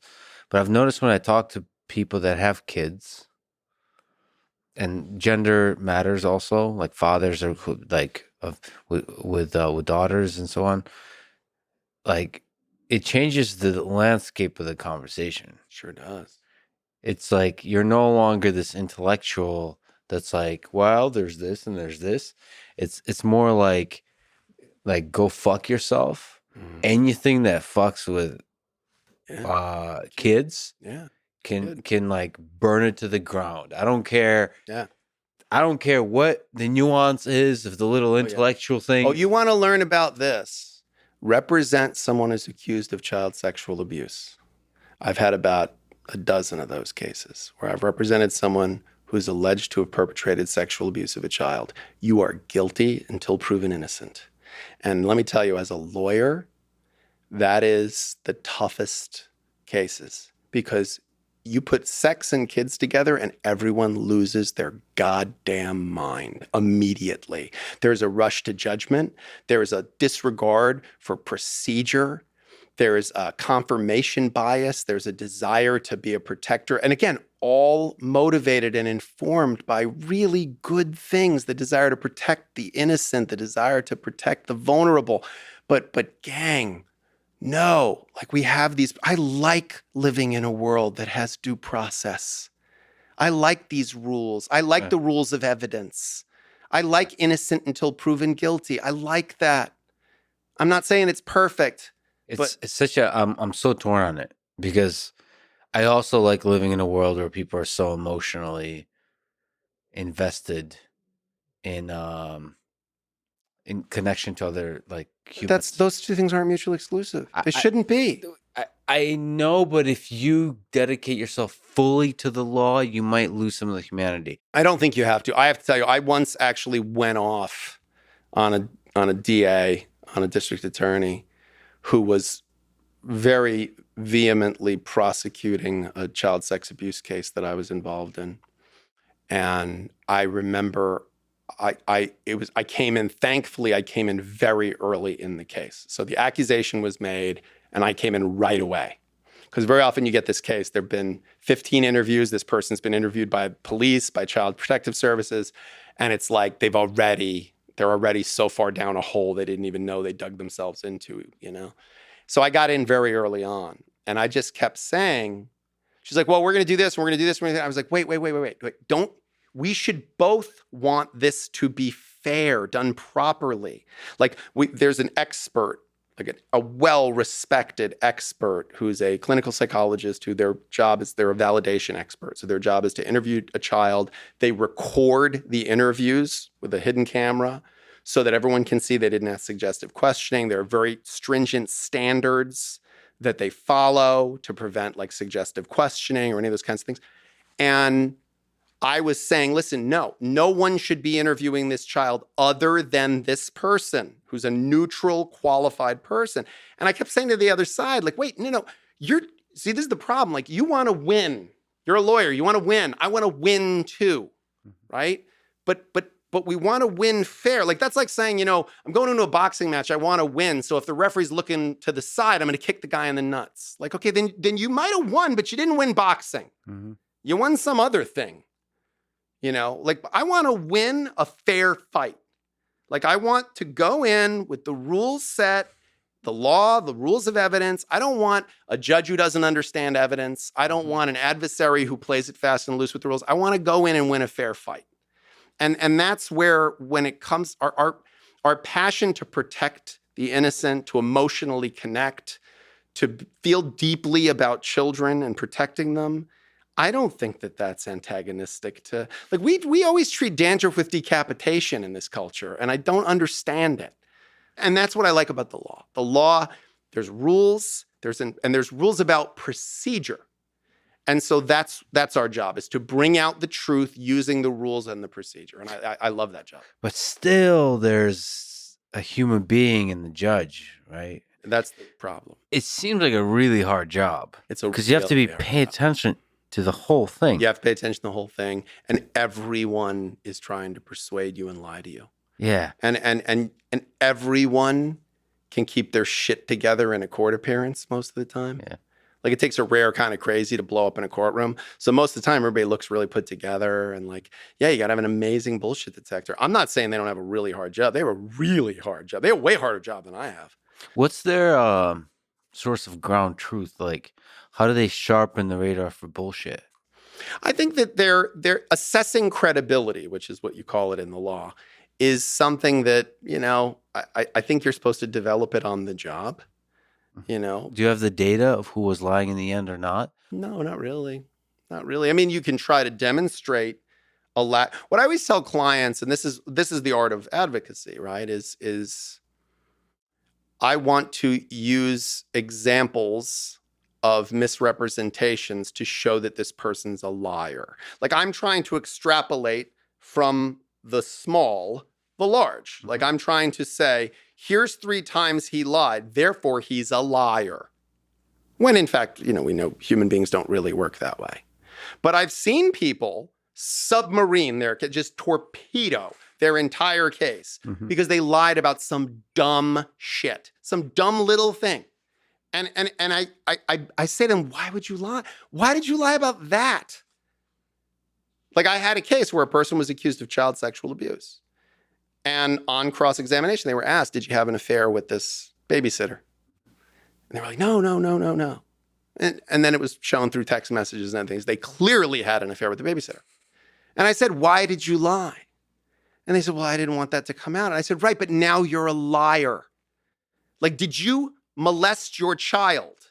Because if the answer to that is no, and now you destroyed your credibility because you didn't want to admit that you slept with an adult woman. By the way, it would have been good for your case. It would have been good for your case for you to say, yeah, I slept with her because I like sleeping with adult women. That's how I am. I don't sleep with children, much less my own, So why would you lie? And so that concept is incredibly important. And judges, theoretically, they have to make very tough calls. I feel like it's the most impotent place to just sit there and dispassionately sort of listen and rule on objections. Like I just would be so frustrated because I'd want to get up and, I had to do jury duty once. And it was like a horrific experience for me because I'm sitting there and you have no power. I'm just watching these 2 lawyers. I'm like, why did you ask that question that way? I would never have asked it that way. Why would you object like that? When you object, you bring more attention to what are you doing? Like I'm watching both of them. It's like watching like a Jiu Jitsu. Probably what it feel like for like John Danaher to watch 2 white belts spar. Like, why are you doing? Wow, my God, what are you doing? Why would you grab that? What are you thinking? Like, and it's frustrating. It's frustrating to watch. And as a judge, it must just be unbelievable. So divorce lawyers sometimes get a bad rap. Is there a reason for this? I mean, no one's ever happy to be spending time with a divorce lawyer. Like if you have a criminal lawyer, they're defending you against the maelstrom of injustice and false allegations. They're protecting your freedom. And maybe you're acquitted and then you're like, oh, that person saved me, You buy a house, that lawyer helps you get the house, you're happy about that, sign the paperwork. You do a will, like they make you feel secure. Like at best, I'm a representative of a chapter in someone's life that was very unpleasant. I have a friend who's a Juilliard-trained classical pianist. And he was having a humidification system installed in his home because his piano required a certain level of humidity. And it was very expensive to install this humidification system. And we went out to dinner and then we came back to his place. And he said, man, this is the most depressing $15,000 I've ever spent. And I said, why? And he said, because there's nothing different. Like I spent $15,000 and I feel absolutely nothing different. My piano does, but I don't. Like I don't have anything to show for it. Like you finish getting divorced, you don't really have anything to show for it. Yeah. Like at best. Yeah. At best, it's the same. It's one of the things I think that's interesting about divorce is in our increasingly performative society, you can't pretend you meant to get divorced. You can't. Like everything everybody does. Like, well, I wrote that album for me. It didn't matter that it was not going to be popular. No, you wanted that album to be popular. Like, come on. Like you're lying. And that's fine, but you're lying. Oh, I think my haircut came out great. I wanted it to look this fucked up. No, you didn't. You didn't. You're lying. And that's fine because we live in a society now where everybody's just, oh, yes, I meant to do that. Okay. Divorce? Nope. You got married. You break up in a relationship, not a marriage. Okay. Well, we were only going to be together for a little while. It was never serious. We were just like, we were having fun. That's all it was. It wasn't, we were never going to be a happily ever after. No, you got married. You got married, guys. You got up there and you said forever. Mm-hmm. And it didn't go forever. So you can't bullshit anybody anymore. Like no, it didn't go the way you thought it was going to go. It didn't go the way you signed on for. So now that's undeniable, like, what can we make it? What can we make it into? Like, it can be beautiful. The barn's burned down. Now I can see the moon. Like, let's make it something. And so for me, I think people look at a divorce lawyer and they just go, yeah, like, this is this horrible chapter and I associate you with it. Also, too, listen, some of the things we do, it's difficult to simultaneously prevent and prepare for war. Yeah. The things you do to protect your client sometimes look like acts of aggression, but really they're just trying to shore up a defense. And so I get paid to be paranoid, and I have to say to clients sometimes, like, well, are you sure that they're not doing this? And then they go, well, I don't know. And I go, well, let me inquire. Did she accuse me of that? No, I'm not accusing you. Yeah. I'm just trying. Like, we get a reputation, divorce lawyers, as amping up conflict because we get paid for the conflict, right? It's like if you get paid by the bullet, you're going to start a lot of gunfights, right?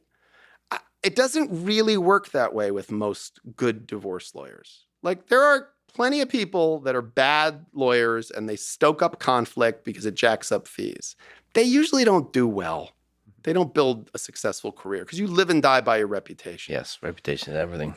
But good lawyers, like good experienced divorce lawyers, we do the whole, hey, listen, you're going to say this, I'm going to say this, you're going to do this, I'm going to do this. This is what, let's skip it.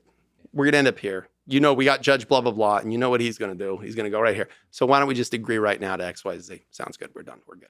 So you want to minimize the number of bullets. It's like it's like Moyamada Mashashi, it's like the two swordsmen who see each other and they just stand there at the edge and they see the whole fight in their minds and they know who won and who lost and they walk away. Yeah. Like we do a lot of that. We do a lot of, okay. It's like when you watch high level chess and someone resigns and you go, wait, what happened? He didn't win. And you go, no, the other guy won. Yeah. It's 15 moves from now, but he won and the other guy sees it. So now we're done. Can you speak to some recent high-profile divorces? Like the most recent I saw is Kevin Costner. Yeah, Kevin Costner is a great. I don't know him. I'm not involved in the case. By the way, Yellowstone's just so great. Oh, it's so good, right? And I hope Matthew McConaughey, who I've gotten to know, I hope he does one of these shows. Is Yellowstone or anything else? He's born for the role, frankly. Yeah. But anyway, he'd be amazing in that. Yeah, your conversation with him was a great one. The Kevin Costner divorce is interesting because Kevin Costner had one of the most expensive, from a distributive award perspective, like he gave a huge payout to his first wife. And then this time he had a prenup. So it's a very public showing of the fact that once bitten, twice shy. Like he had a very public divorce that cost him a lot of assets in terms of the division of assets. And now it appears by all acknowledged reports that he had a prenuptial agreement that was well crafted and enforceable. And, he's the argument now is over what is child support, what is spousal support, what's covered in the prenup and what isn't. So it seems like the prenup worked, actually. The prenup worked. And Kevin Costner's career, which has always been a steady career, I don't know that in the Hollywood stock market that people would have bet on Yellowstone. I think you would have said, hey, the best years of that guy's career are behind him. How do you get better than Dances with Wolves and Robin Hood and all these big things, The Bodyguard, and then Yellowstone. And it's like, holy cow, did he knock that out of the park? And he's central to it. I mean, he knocked the skin off the ball. So I think that's why prenups are important. You don't know what your career is going to do. You don't know where it's going to go. And so he saved himself a lot of money. He also has a great lawyer. He has Laura Wasser. Laura Wasser's, LA, just a top professional, brilliant lawyer, even-tempered but intense in the courtroom, and just a smart human being. The thing I liked, just, I haven't been following it, but I saw a few comments he's made, and he refused to comment negatively about his spouse, and just That's smart. But the way he said it, it wasn't lawyer advice. It's good lawyer advice probably, Mm-hmm. But he said it from the heart, which I always I like seeing that. Yeah, where he refuses even the drama, even the public nature of it, to throwing jabs or. Well, Laura, his lawyer, is actually notorious for not speaking to the press about cases in an extended way. And that's a smart move. I don't speak about pending cases I'm involved in publicly, and I discourage my clients from doing so. I can't always stop them, but I discourage them from doing so. I don't think there's any good to come of it. There are lawyers who try things in the court of public opinion. I think there is to take it to the broader principle you just brought up, I think there is a lot of value in talking about your ex in a favorable way. I have to say, when I first got divorced many years ago, I went on a date with a young woman. It was one of my first dates as a divorced man. And she was a divorced woman. And she was a beautiful woman. And we were having dinner, and it was going quite well. And it was one of those things where I was like, oh, I definitely want to see this girl again. And I said something about, oh, there's going to be this thing at this museum. We should go. And she's like, oh, yeah, that'd be a lot of fun. And I'm like, yeah, we should definitely, maybe that will be the next thing we do together. And she was like, yeah, we should go next weekend. Like, the kids are with the asshole, so we can go. And it was like, you could hear that record scratch. Like, I just went, oh, yeah, no, this isn't good. Like, I'm not, you're referring to the father of your kids as the asshole. We're already, I'm walking into something here that I don't know that I want to be involved in. Yeah. Matthew McConaughey, before he was married, if you look at his history, he dated some of the most beautiful women in Hollywood in their prime. Mm-hmm. And none of them ever talked bad about him in the press. They all were like, oh my God, he's such a great guy. He's such a great guy. And I always wondered, he got out of all of those relationships without a scratch on him. And when you'd watch an interview with him, they would say so you dated Penelope Cruz. And he'd go, Penelope, that's just a special lady. That is just what a special lady. She's just a wonderful woman. I'm just so blessed to have the time with her. What a beautiful, wonderful woman. And I would think to myself, I'm like, you're a genius. He's a genius. Because he never came off as petty, spiteful, bitter, any of that. He just came off as just dignified, strong, smart, self-assured. And it left the viewer with the impression that when he was looking off in space, he's probably just thinking about some wonderful time he had with her. And you think to yourself, God, that guy, he just became cooler and cooler. Yeah. Whereas if he got into the whole, oh yeah, that was ugly. And then, this happened. And nobody wants to hear it. It's awful. The funny thing about him, just having interacted with him a bunch, I don't think he's in the Rogan school of thought. I think that I don't see him ever having a fight.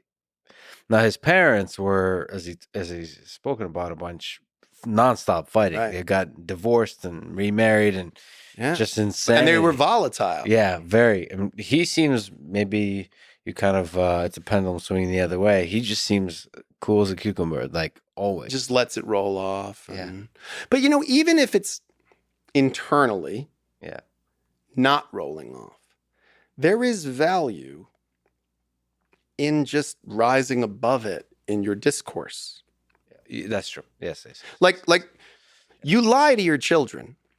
People say this to me all the time, clients. They're like, why did you tell your child that dad had an affair? Well, I'm not going to lie to my kids. Fuck you. Yes, you are. You lie to your kids all the time. Yeah. Mommy, are you going to die someday? Yes, babe. I'm going to die and daddy's going to die. And then someday the earth's going to hurl into the sun and we're all going to die. Sweet dreams. That's not, you lie to your kids all the time. What's wrong with me? We don't know what's wrong with you. We're going to take you to the doctor and hopefully it's nothing serious and you won't die. You lie to your kids all the time. You tell them that Santa Claus exists when he does, whatever. So to say, I'm not going to lie to my kids, you lie to your kids all the time. You don't like your husband. That's okay. You don't like your ex-husband, but it's their father. So just grin. Oh, daddy took me to meet his new girlfriend, Kiki. Oh, that's nice. Did you guys have a good time? Good. Oh, and she helped me do my hair and she did my makeup. Listen, I'm sure that's burning you inside. Yeah. But you go, oh, that's great. Because why? You love your kids. Well, that's what, again, McConaughey has a way about him with that. He's he basically says never lie, but a little bullshit is okay. Sure. Sure. Yeah. I'm very, Tom Waits has that song, Lie to Me. Mm. You gotta lie to me, baby. Honesty is a funny thing. But Tom Waits also believes that God's away on business. So I think his words, man. And who are the ones that we left in charge? Killers, thieves, and lawyers. That's a Tom Waits quote. Well, it must be true then. Yeah. I don't know how many limbs I have, but I will give all of them to talk to Tom. And he's a very private person. I feel like he's the musical equivalent of Cormac McCarthy. Yeah. Even if you get the interview, you're not, I don't think, going to get in there. No, I don't think you want, know? like, honestly, I don't think you want to. I think I've seen his public interviews over the years with Letterman, and I think he is the poetry. I would put Tom Waits, Cormac McCarthy, Maynard James Keenan. Like these are artists that, like, I think they want the art to speak for itself.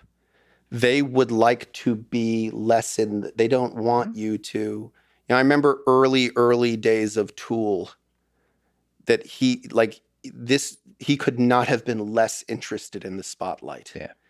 To the point where I think it was almost to the detriment of the band early on. And there's no surprise that those are three artists that I think are unbelievable and in a category of their own, and that you hear their performance. Like, you can give me a page of a Cormac McCarthy novel and I'll know it's a Cormac McCarthy novel. You can, a few notes of Maynard James Keenan or Tom Waits' voice, you know that that's them. Yeah, it's genius. Genius hides from the spotlight, but doesn't stop me from feeling sad about it. But anyway, yeah, that does. I would like to hear that interview. She's the girl that got away. Yeah. And I'm just standing outside of that girl's house with the sign. Yeah, just playing In Your Eyes with Peter Gabriel. Yeah. Yeah. Anyway, what is it? Lie to me. This whole idea of honesty in relationships is interesting. I mean, Clerks with the blowjobs. Yeah.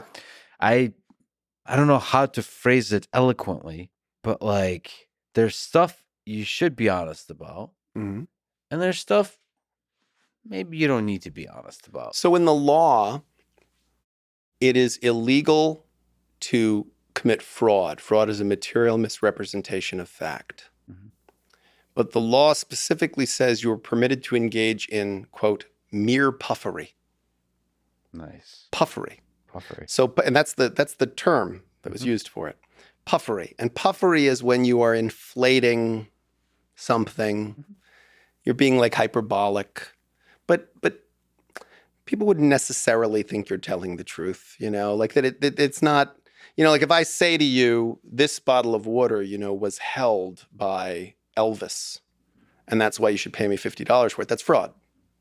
But if I say, this is the water this water is drank by the finest people. Presidents drink this water. This is puffery, And so I advertising, marketing is based on puffery. It's not fraud. When it's fraud, it crosses the line. So I think there's a difference between honesty and candor, right? So in relationships, being honest is good. Being totally candid is probably not a great idea. Like, it's indelicate to be totally candid about some things. If a woman you're in a romantic relationship with says to you, do I look good in this dress? And they don't. Or do I look fat in this? That's a better way. Any heterosexual man who's ever been in a relationship has had that question asked of him. Do I look fat in this? Does this make my butt look big? Or do I look fat in this? If you go, yes, that's indelicate. It's honest, but it's indelicate and it's almost mean, right? But and if you say no, but it's true, she doesn't look good in that. Like, the concern she sees is a legitimate concern. Do you lie and go, no, you look great in that. It's great. That's not a good thing either. So what do you say? That blue dress you have really complements your body, like in a way that one doesn't. The cut of that dress is such that it doesn't flatter you. I see what you're saying. Now it's the dress. It's not you, babe. But I'm telling you the truth. Like, I'm addressing your concern. Like, this is the distinction. Like, don't material misrepresent the facts. Like, don't steer people down roads that they're, that's not how it's going to go, right? But, so it's like if the woman says, I love you, and you don't love her, don't say, I love you back. You do the like, I have very strong feelings for you as well. Or, like, there has to be some middle ground. You don't just pretend you didn't hear them. Yeah, I mean I guess all of it requires skill, just like you described, and I think just being honest in quotes is not enough. Well, it's not a specific enough instruction. I mean, that's the problem. See, when you write a relationship book, which I Yeah. never intended to do, Mhm. people come to you and say, like, what are what are the things I should do to help my relationship? Or what is the cause of divorce? And you go, well, disconnection. But like, what do you mean by that? Or like, how do I improve my relationship? Pay more attention, make small gestures. Okay, what does that even mean? Like, what do you mean?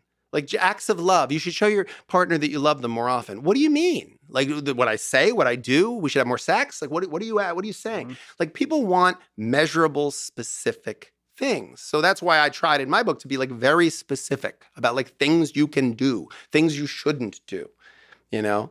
And they're practical suggestions. Like leaving a note. I talk a lot about leaving a note. Like if you're dating someone or you're living with them or you're in a serious relationship, send a text, leave a note, just little every day, just some little thing that just tells them how much you like them. Like this is a low cost, high value move, doesn't take much, and it's a practical thing. But we speak in these sort of like broader axioms, these broader concepts that people just don't have any idea how to practically apply.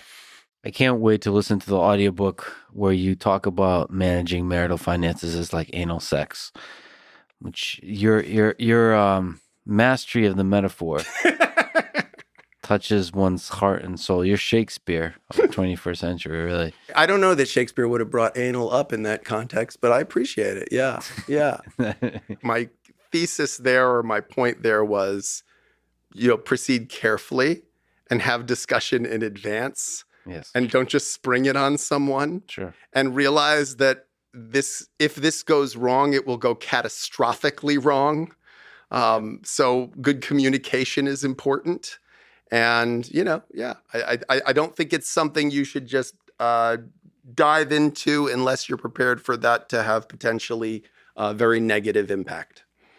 And, finances is one of the sources of a huge amount of stress in relationships, which is Tremendous. Because it's about value, I think. I mean, it's aside from having painful conversations about what you tried to do and were able to do, or what your impulse control was in terms of what you spent money on. Like there's the conversation and then there's what's underneath the conversation. There's gender stuff about men feeling the need to be a provider. There's gender stuff of men or women thinking material goods will fill the void and buying things and then creating stress on their partner. There's the very human desire to make things seem effortless so your spouse doesn't feel any stress when in fact it's causing tremendous financial stress. And then when the dam breaks, it breaks hard. So yeah, there's a lot. Finance is tricky stuff. And you could probably be wonderful romantic and sexual partners and have very different styles of how you handle your finances. And how you handle your finances is informed by not only your individual psychology, but also how you were raised and, how your family taught you about finance and how you should conduct your finances. So, and there's interesting power dynamics in play. tremendously, yeah. And those are very tricky because the standard of living of a couple becomes important in a divorce. But sometimes this toxic standard of living that created toxic levels of stress is one of the causes of the divorce. Yeah. And so they're asking the court to maintain a financial obligation on you that is the reason why the marriage fell apart. Mm-hmm. And that feels like a particularly insulting form of indignity. Well, you're a fascinating human being on many levels, but you're also exceptionally productive, and you've talked to me about waking up early. For you, we've met today at 11 a.m., and for you, that's late afternoon, I suppose. Yeah. We had to negotiate and come to an agreement because I went to bed at 4 a.m. And I get up at 4 every day. You woke up now at 4 I'm here. today? Well, it's 3 o'clock local time. So Yes. I woke up at 3 local time. Nice. Yeah, I wake up at 4 naturally, though my body just wakes up. Oh, and wow. It wakes That's up fascinating. Full on this speed. Wow. Like my most productive writing and speaking is from 4 a.m. until noon or 1. So can you take me through a productive, like a perfectly productive day? I wake up at 4 a.m. very naturally.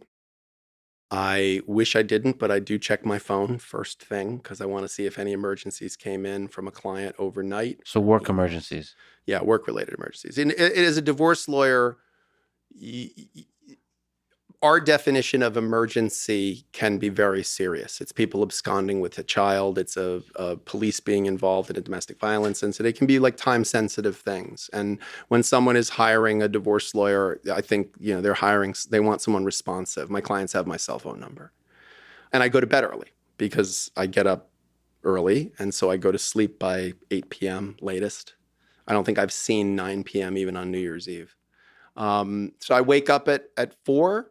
I check my phone, check my email. Usually, even if there's something that's time sensitive, it's usually not so time sensitive that it needs to be responded to at 4 a.m. because most other normal people are asleep. I have espresso, black espresso, which I enjoy very much, and then I work out. And that's some days going to be weights. A lot of days it's just going to be cardio. I've changed my habits now that I'm in my early 50s. It used to be much more intensive weight training and deadlifts and stuff like that. And then I herniated my L5-S1. So 485 was my max deadlift. And now I don't hardly do deadlifts. Well, you can still relive the past glory. I do. I have some pictures of videos. Oh, you have pictures? I have videos. I have videos of me putting 485 for 3. But you can, in stories, when you talk about it, you can exaggerate how much you've actually lifted. That's true. But then you can't back it up. See, I'm very evidence-based. So if I don't have a photo or video of it, it's just puffing, mere puffery at that point. But I work out, and then I try to work out for like a good hour. And I do that partly because of stress. I think when I don't work out, it's difficult. I had a group of guys that I would do Jiu Jitsu with at 5 a.m. They were mostly law enforcement. They were cops who would either be starting a shift or coming off of a night shift. And we would train together, just do like an open mat. And it was at 5 a.m. till 6. And that was heaven. I love training Jiu Jitsu first thing in the morning if I can. And then I always do either a sauna or steam for 20 minutes, half an hour. And then I do a cold plunge. Or if I don't have access to a cold plunge, a cold shower. And then I have breakfast. And it's usually a very uncontroversial, simple breakfast. I like to eat, I eat like slow carb, Tim Ferriss type style. And then I get right to work. I try to do my drafting early in the day, prenups, motions, things like that, from, let's say 6 or 7 until 9:30, which is when court begins. So drafting is like writing up different documents. Right. Writing prenups, writing separation agreements, writing settlement proposals, writing motions for the court, pretrial memos, which is like research that I want to present to a judge that supports my arguments. I do drafting. I review documents that the attorneys who work for me have drafted and refine them. And then court is usually from 9 o'clock until noon. And if we're on trial, then it's a whole different pace because trials, the lunch break isn't really a lunch break. You're preparing the afternoon's witnesses and you're trying to do damage control on what happened in the morning. But if it's just court conferences, like most cases, there's conferences. Conferences is you go in, you make oral argument, but you don't have witnesses on the stand. You're not taking testimony. It's like everybody's just shouting allegations back and forth and making temporary arguments pre-trial. It's kind of the foreplay of the trial, right? Is that exhausting, by the way? It's exhausting when you're done with it. Like while you're doing it, it's exhilarating. Yeah. I always say that I never sleep as poorly as the night before a trial, and I never sleep as well as the night I finished a trial. Yeah. Because when I am on trial, I am speaking, listening, watching the judge closely to see what they're reacting to and when they're paying attention or not paying attention. Watching opposing counsel and the opposing party, like when is the opposing party writing a little note to their lawyer to show it to them? What is the opposing counsel objecting to? My client is trying to pass me notes half the time while I'm speaking and making my arguments. I'm trying to like adjust what I'm doing strategically based on the objections that the judge is ruling on. So I'm so hyper stimulated on trial that when you finish, you can't even talk. You're gone. Your brain is jello. Yeah. Conferences is harder because at least with a trial, there's a singularity of focus. Like with a trial, it's just one case and they have all my attention. The problem is then on the lunch break, all the other cases that I've been ignoring for the last several hours while I was on trial, they all have stuff going on. Yeah. So it's like, hey, where's that settlement proposal on this? Hey, she just did this. We need to file a motion. So now it's like, okay, I have an hour to eat and to answer all of this in some preliminary way, to delegate some responsibilities. And then I got to go back in and put 100% of my focus on this other case again. So you find yourself in a place, that's why I'm very disciplined, is you find yourself in a place where I live my whole life in 6-minute increments, tenths of an hour, because we bill in tenths of an hour. So everything I do, it's like 0.2, 0.4, 0.6, and I'm logging time throughout the day. And you find yourself at the end of the day, my son is a lawyer, my older son. He's a district attorney, and I'm very proud of him. He gets to put bad guys in jail, and he's very smart. He's doing a great job. He just about a year ago. And when he graduated from law school, we were very close, and we were talking, and he said, we were just talking about like the career in the law that he was about to embark on. And I said to him, you know the feeling at the end of the day when like all your homework or all your work is done and you just go, okay, it's all done now and I'm going to go home. You'll never have that feeling ever again. Ever. You're just going to every day go, all right, it's enough. It's enough. I gotta get out of here. Because you could, with every one of these cases, you could stay up 24 hours focusing just on it. So you have to have the discipline to go, yeah, no, that's it. Like I'm done for now. I've done what I could do today. And now I'm going to sit and read for a half an hour. I'm going to watch this show for a half an hour. I'm going to have this meal, because it's never done, you know? So that's challenging. That's a hard part of this job. But I think my discipline helps with that. And then I finish my day around 5:30, 6 o'clock, and I have something to eat, and I try to wind down a little, and I'm usually in bed by 7:30 and asleep by 8. You mentioned Jiu Jitsu. You're a brown belt. What role has Jiu Jitsu played in your life? I love Jiu Jitsu. I trained martial arts from the time I was a little kid. I think I was 7 or 8. I took up Okinawan Goju karate, and I did judo, and it was always part of my life. And then I got to college and grad school, and I didn't have time for it, and I didn't do it so much. And then I got divorced. I was quite young still when I got divorced, and I had 2 young kids. And I thought, well, I can grow a goatee and buy a convertible and do like the thing you're supposed to do when you're a dude with kids and close to middle age. Or I can try to do something more productive. Mm-hmm. And so I said, well, maybe I'll go back to martial arts. So I took up Muay Thai, kickboxing, and they had a Jiu Jitsu class at the same school after the Muay Thai class. And I had been around the orbit of Jiu Jitsu, my kids took karate, and there was Jiu Jitsu there. It was at Gracie Academy. And I stayed for a Jiu Jitsu class, and I had a 120-pound girl ragdoll me, because I just knew nothing about grappling. And I remember just going, well, I got to learn what this is. Yep. And that was it. I just dove into it. My first professor was Lou Vintolaro in New Jersey. He's a Hoyler Gracie black belt. Great teacher, taught me amazing fundamentals, took me all the way up to purple belt. And then right after I got my purple belt, I moved to the city. I moved to Manhattan. I actually chose my apartment based on its proximity to Marcelo Garcia. And I moved to West Chelsea because it was a short walk to Marcelo's academy. My core jiu-jitsu was up to purple belt. It was Lou Vintolaro, and then it's been Marcelo. And Marcelo, Paul Schreiner, who's really, phenomenal at his academy, and all the people at his academy, are all phenomenal. Bernardo Fajeo was there for a period of time that I was there, and before he went to Boston. Marcos Tinoco was like his lasso guard stuff. He was at Marcelo's for a long time, and what a teacher.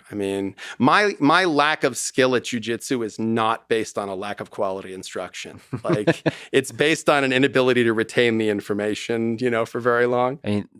For me, that's one of the most reliable places I can go to humble myself. I love jiu-jitsu.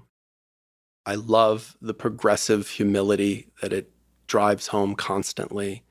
I love the impossibility of perfecting it, although Gordon Ryan's probably come close and Marcelo's probably come close to perfecting it. Let me ask you, actually, since you mentioned Gordon Ryan, so apparently some close with Gordon, and there's, I'm sure you know, in Austin, just this jiu-jitsu scene, this It's like incredible. Jiu Jitsu Mecca, yeah. This is the Mecca. I'm actually It's one- seeing John Donaher this evening. I can't, so he's, I mean, yeah, this is like, Yeah, this is a amazing. truly special place. But anyway, apparently long ago, you mentioned Jersey. There's a bit of a conflict between you and Gordon, and you mentioned to me offline that you love him and like just how much respect you have for him as an athlete and so on. But can you explain why there's beef? Yeah, I'm actually glad I have that. It's funny that you bring it up. And of all the, we're talking about all these heavy topics, and this is probably the one that I find the most actually emotional. But Gordon's I think, a very young man still. He's like probably in his 20s or early 30s. And it's hard to imagine that because he's accomplished so much as an athlete and as a business person. But there was a time, not that long ago, I think it was 8 or 9 years ago, where he was just a young guy on his way up. He's only, I think, a couple of years older than my oldest son. And through a series of circumstances, jiu-jitsu wasn't, it's really exploded in the last 10 years, but there were not as many people sponsoring quote unquote super fights. There really weren't like jiu-jitsu super fights being sponsored, Jersey and New York in particular. And I got involved in sponsoring some jiu-jitsu super fights. And I also got involved in sponsoring some jiu-jitsu athletes. And Gordon was a young part of the Danaher Death Squad. I was friends with Eddie Cummings. I'm still friends with Eddie. I was friends with John. I'm still friends with John. But I didn't really know Gordon. I actually don't know that I've still ever met. I don't think I've ever met Gordon. I've been in the same room as him. But there was a fight that I had sponsored some other fights with this particular promoter. And they asked me to sponsor one. And it didn't involve anyone from Marcelo's. But it involved Gordon. He was one of the people. And I liked John very much. And I liked everybody in the Danaher Death Squad. I like watching them compete. And I thought, I think John's just brilliant. I mean, everyone at Marcelo's has such respect for John and for everyone. And the stuff they were doing, like when they were the early days of that Danaher Death Squad, like the Eddie Cummings, like his leg locks, like it just blew the whole game up. Like it just was a whole nother thing, It was like insane what they did, such innovation. And Gordon at the time was online, and I'm much older than that. I'm in my early 50s, and that's not, I guess, chronologically that much older, but generationally, I think it's quite a bit different. And Gordon was smack talking with about a guy who I was sponsor of, who I knew was a very good athlete and had been through difficult things in his life. And Gordon just, said some like nasty things about him, it falls into the category of totally appropriate smack talking looking at it now and looking at what Gordon became, which is he's someone who talks trash. It's like part of his brand is to talk trash. And I see now that that's like a Muhammad Ali thing. But at the time, I just didn't see it as what it was. And although it doesn't excuse it, my mother was dying. I was not at my best. I was having a hard time. And Gordon had spoken ill of this person, and I got upset, and I reached out to John and to Tom DeBlas, and I said to them, hey, like, could you tell this guy to knock it off? Like, don't talk about this person who I sponsor if I'm sponsoring his fight. I don't even know this Gordon Ryan kid, and I'm sponsoring his fight. And, like, he should say thank you. Don't talk bad about a person who I financially sponsor. Like, that's not cool. And I think on Facebook, he, like, wrote some comments, and then I wrote some comments back, and I was incredibly obnoxious. And very soon after, I felt really gross because I was an adult, and I was talking to a young person this way who's on their way up, who's like a little older than one of my kids. And I just said these obnoxious things to him. And I felt really like, that's gross, But I never really thought much about it again. I watched his star rise, and I was very, who was not impressed by Gordon Ryan? Like, and everyone at our academy was always very, like thrilled to see him rise. And I've stayed friends with John, and every time Gordon would have a big victory, I would always text John and be like, because, Gordon's victories are John's victories too. They have such a great bond. All the people in his orbit, are all people that I respect and like. And I just would say, hey, listen, congratulations, and please pass on my congratulations to Gordon. And we don't know each other. I don't have his number. I have no way to contact him to apologize to him. But if Gordon hears this, I am profoundly sorry. I don't say that because I'm trying to get in your good graces. I don't know that we'll ever meet each other. But that was an unbelievably wrong, stupid thing to say to a young person. Well, thank you for saying that. This warms my heart in general. See, you talk to a divorce lawyer and it warms your heart. Look at that. Well, speaking of which, so what? You're a romantic, actually. What role? You've seen love break down completely. What role does love play in the human condition? I mean, I think it's kind of everything, right? Romantic love. Wars are fought for romantic love. Empires fall because of romantic love. It takes down kings. It takes down, we're all just struggling for it. We're all just chasing it. We're all chasing the dragon, it's like the rush we all are. So it's huge, it's huge. I mean, sex and love, which I like to believe are in some way connected, and love and romance, which again, I like to believe are in some way connected. I think it's huge. I think look, I've always thought most of what men do, including me, we do to get laid. On some level. You want to be successful. Why? So you can have money. Why? So you can have nice things so that you can attract attractive members of the opposite sex. A lot of things come down to that. And even for men, red pilled, men who are I don't care about women. Well, you talk about them an awful lot. For someone that's not interested in women, you sure are in the orbit of women who you're telling how much you don't care about women, which kind of feels like you're doing that to attract a certain kind of woman, which I get, more power to you. But a person who worships an idol and a person who destroys an idol are both idolaters. Yes. So you're if all you're talking about is how you don't need women, you're talking about women an awful lot. So it's just such a splinter in people's mind, relationships, breakups. And it's such a great equalizer. I mean, you're spending some time in the rarefied air now of big celebrity people. And I remember when I started out as a lawyer, just doing the regular, the cop and the teacher with a 401k, and they didn't have any assets. I remember thinking well, someday if I represent celebrities or wealthy CEOs, it'll be different. They'll be smarter. They'll be different. It's just the same weird, petty shit, the same infidelity, the same kind of insecurities, the same kind of jealousy, the same kind of fights. Yeah. It's all the same. But it is. It's and it's all the same insecurity, sadness. It's the same desire to be validated, mommy issues, daddy issues, intimacy issues, and it's all the same stuff. And just because you're really good at other things, I've represented professional athletes who are phenomenal, world-class, doctors, business people, and they suck at relationships, no better than anybody else. There's no connection between the skills that made you a good entrepreneur and the skills that made you a good, spouse or partner. I'm sure there's some overlap, patience is good and thinking strategically is probably good.